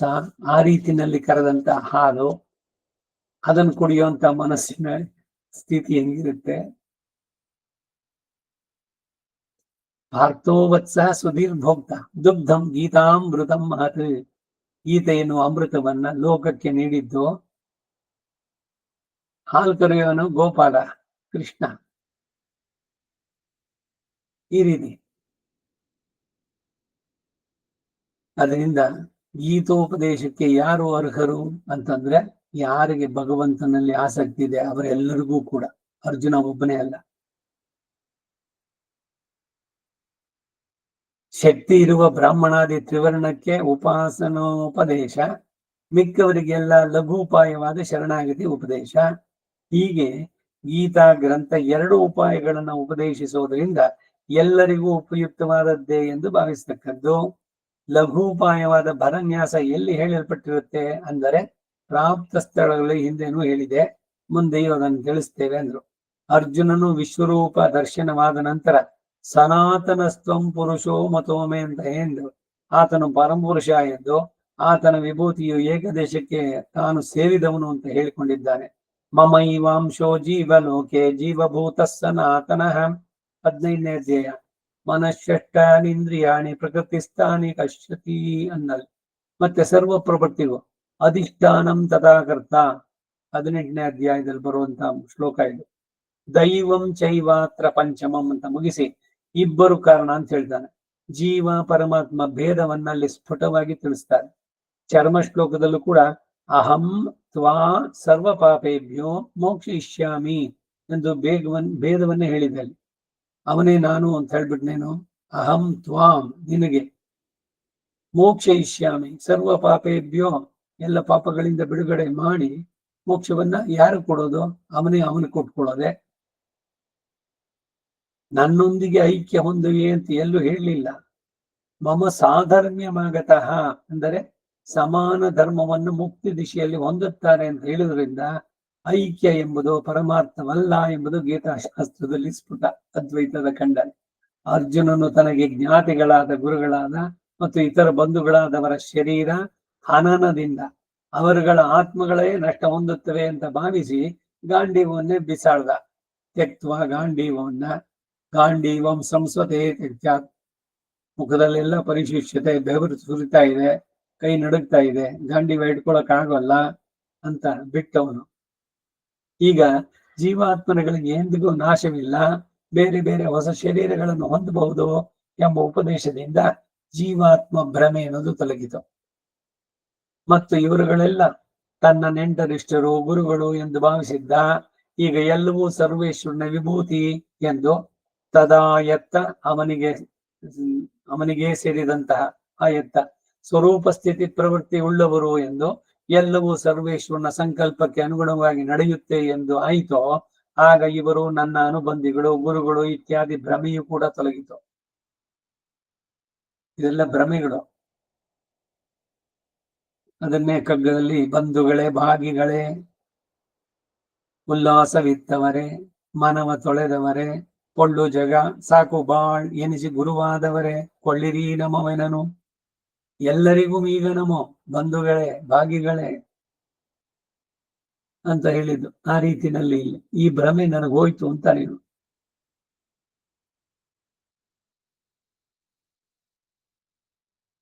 ಹೀಗೆ ಅರ್ಜುನನಿಗೆ ಇದ್ದ 2 ವಿಧದ ಭ್ರಮೆಗಳು ತೊಲಗಿದವು ಅನ್ನೋದು ಭಾವ. ಶ್ರೀ ದೇಶಿಕರು ಈ ಭ್ರಮೆಗಳು ಹೇಗೆ ತೊಲಗುತ್ತವೆ ಅಂತಂದು ಹೇಳ್ತಾರೆ. ಅಂದ್ರೆ ಹೇಗೆ ತೊಲಗುತ್ತೆ ಅಂತಂದ್ರೆ ಹೇಳ್ತಾರೆ, ಚಿತ್ ಅಚಿತ್ ಈಶ್ವರ ಆದಂತಹ 3 ಸತ್ಯಗಳಾದ ತತ್ವಗಳ ಸ್ವರೂಪ ಸ್ಥಿತಿ ಪ್ರವೃತ್ತಿಗಳ ಸರಿಯಾದ ಜ್ಞಾನ ಉಂಟಾದರೆ ಎಲ್ಲ ಭ್ರಮೆಯು ತೊಲಗುತ್ತೆ ಅಂತ ಮುಂದಿನ ಶ್ಲೋಕದಲ್ಲಿ ತಿಳಿಸ್ತಾರೆ.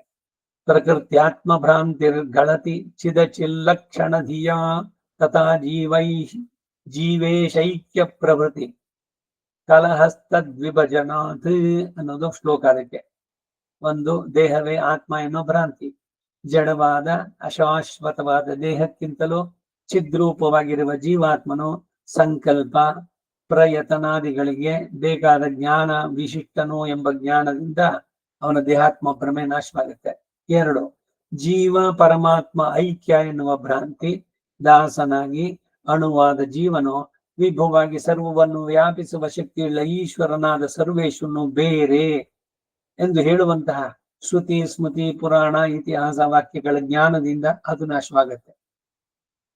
ಇವನೇ ಪರಮಾತ್ಮ ಜೀವಾತ್ಮ ಒಂದೇ ಎನ್ನುವಂತ ಭ್ರಮೆ ಹೋಗುವಂತಹದ್ದು.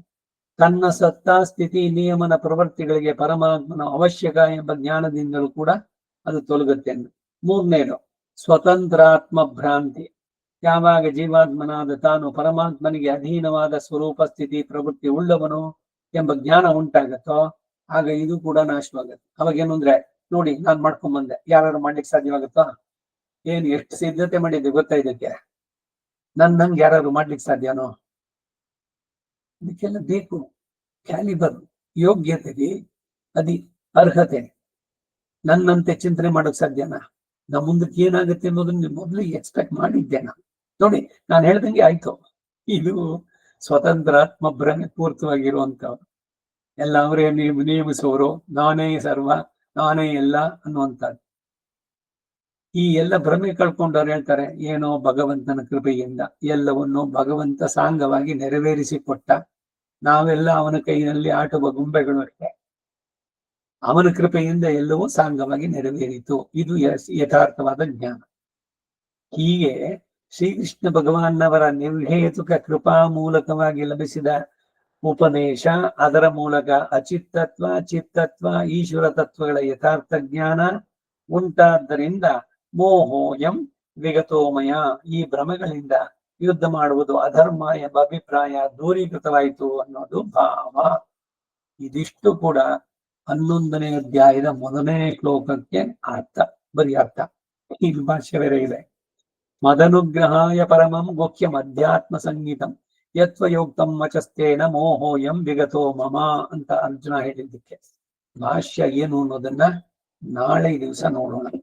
ವಸುದೇವ ಸುತಂ ದೇವಂ ಕಂಸಚಾಣೂರಮರ್ದನಂ ದೇವಕೀ ಪರಮಾನಂದಂ ಕೃಷ್ಣಂ ವಂದೇ ಜಗದ್ಗುರುಂ ಅತಸಿ ಪುಷ್ಪ ಸಂಕಾಶಂ ಹಾರನೋಪರಶೋಭಿತಂ ರತ್ನಕಂಕಣಕೇಯೂರಂ ಕೃಷ್ಣಂ ವಂದೇ ಜಗದ್ಗುರುಂ ಕುಟಿಲಾಲಕ ಸಂಯುಕ್ತಂ ಪೂರ್ಣಚಂದ್ರ ನಿಭಾನನಂ ವಿಲಸತ್ಕುಂಡಲಧರಂ ದೇವಂ ಕೃಷ್ಣಂ ವಂದೇ ಜಗದ್ಗುರುಂ ಮಂದಾರಗಂಧ ಸಂಯುಕ್ತಂ ಚಾರುಹಾಸಂ ಚತುರ್ಭುಜಂ ಬರ್ಹಿ ಪಿಂಚಾವಚೂಡಾಂಗಂ ಕೃಷ್ಣಂ ವಂದೇ ಜಗದ್ಗುರುಂ ರುಕ್ಮಿಣೀ ಕೇಳಿ ಸಂಯುಕ್ತಂ ಪೀತಾಂಬರ ಸುಶೋಭಿತಂ ಅವಾಪ್ತ ತುಳಸೀಗಂಧಂ ಕೃಷ್ಣಂ ವಂದೇ ಜಗದ್ಗುರುಂ ಗೋಪಿಕಾನಾಂ ಕುಜದ್ವಂದ್ವಂ ಕುಂಕುಮಾಂಕಿತ ವರ್ಚಸಂ ಶ್ರೀನಿಕೇತಂ ಮಹೇಶ್ವಾಸಂ ಕೃಷ್ಣಂ ವಂದೇ ಜಗದ್ಗುರುಂ ಶ್ರೀವತ್ಸಾಂಗಂ ಮಹೋರಸ್ಕಂ ವನಮಾಲಾ ವಿರಾಜಿತಂ ಶಂಖಚಕ್ರಧರಂ ದೇವಂ ಕೃಷ್ಣಂ ವಂದೇ ಜಗದ್ಗುರುಂ ಕೃಷ್ಣಾಷ್ಟಕಮಿದಂ ಪುಣ್ಯಂ ಪ್ರಾತರುತ್ತಾಯ ಪಠೇತ್ ಕೋಟಿ ಜನ್ಮಕೃತಂ ಪಾಪಂ ಸ್ಮರಣೇನ ವಿನಶ್ಯತಿ. ಕವಿತಾರ್ಕಿಕ ಸಿಂಹಾಯ ಕಲ್ಯಾಣ ಗುಣಶಾಲಿನೇ ಶ್ರೀಮತೆ ವೆಂಕಟೇಶಾಯ ವೇದಾಂತ ಗುರವೇ ನಮಃ.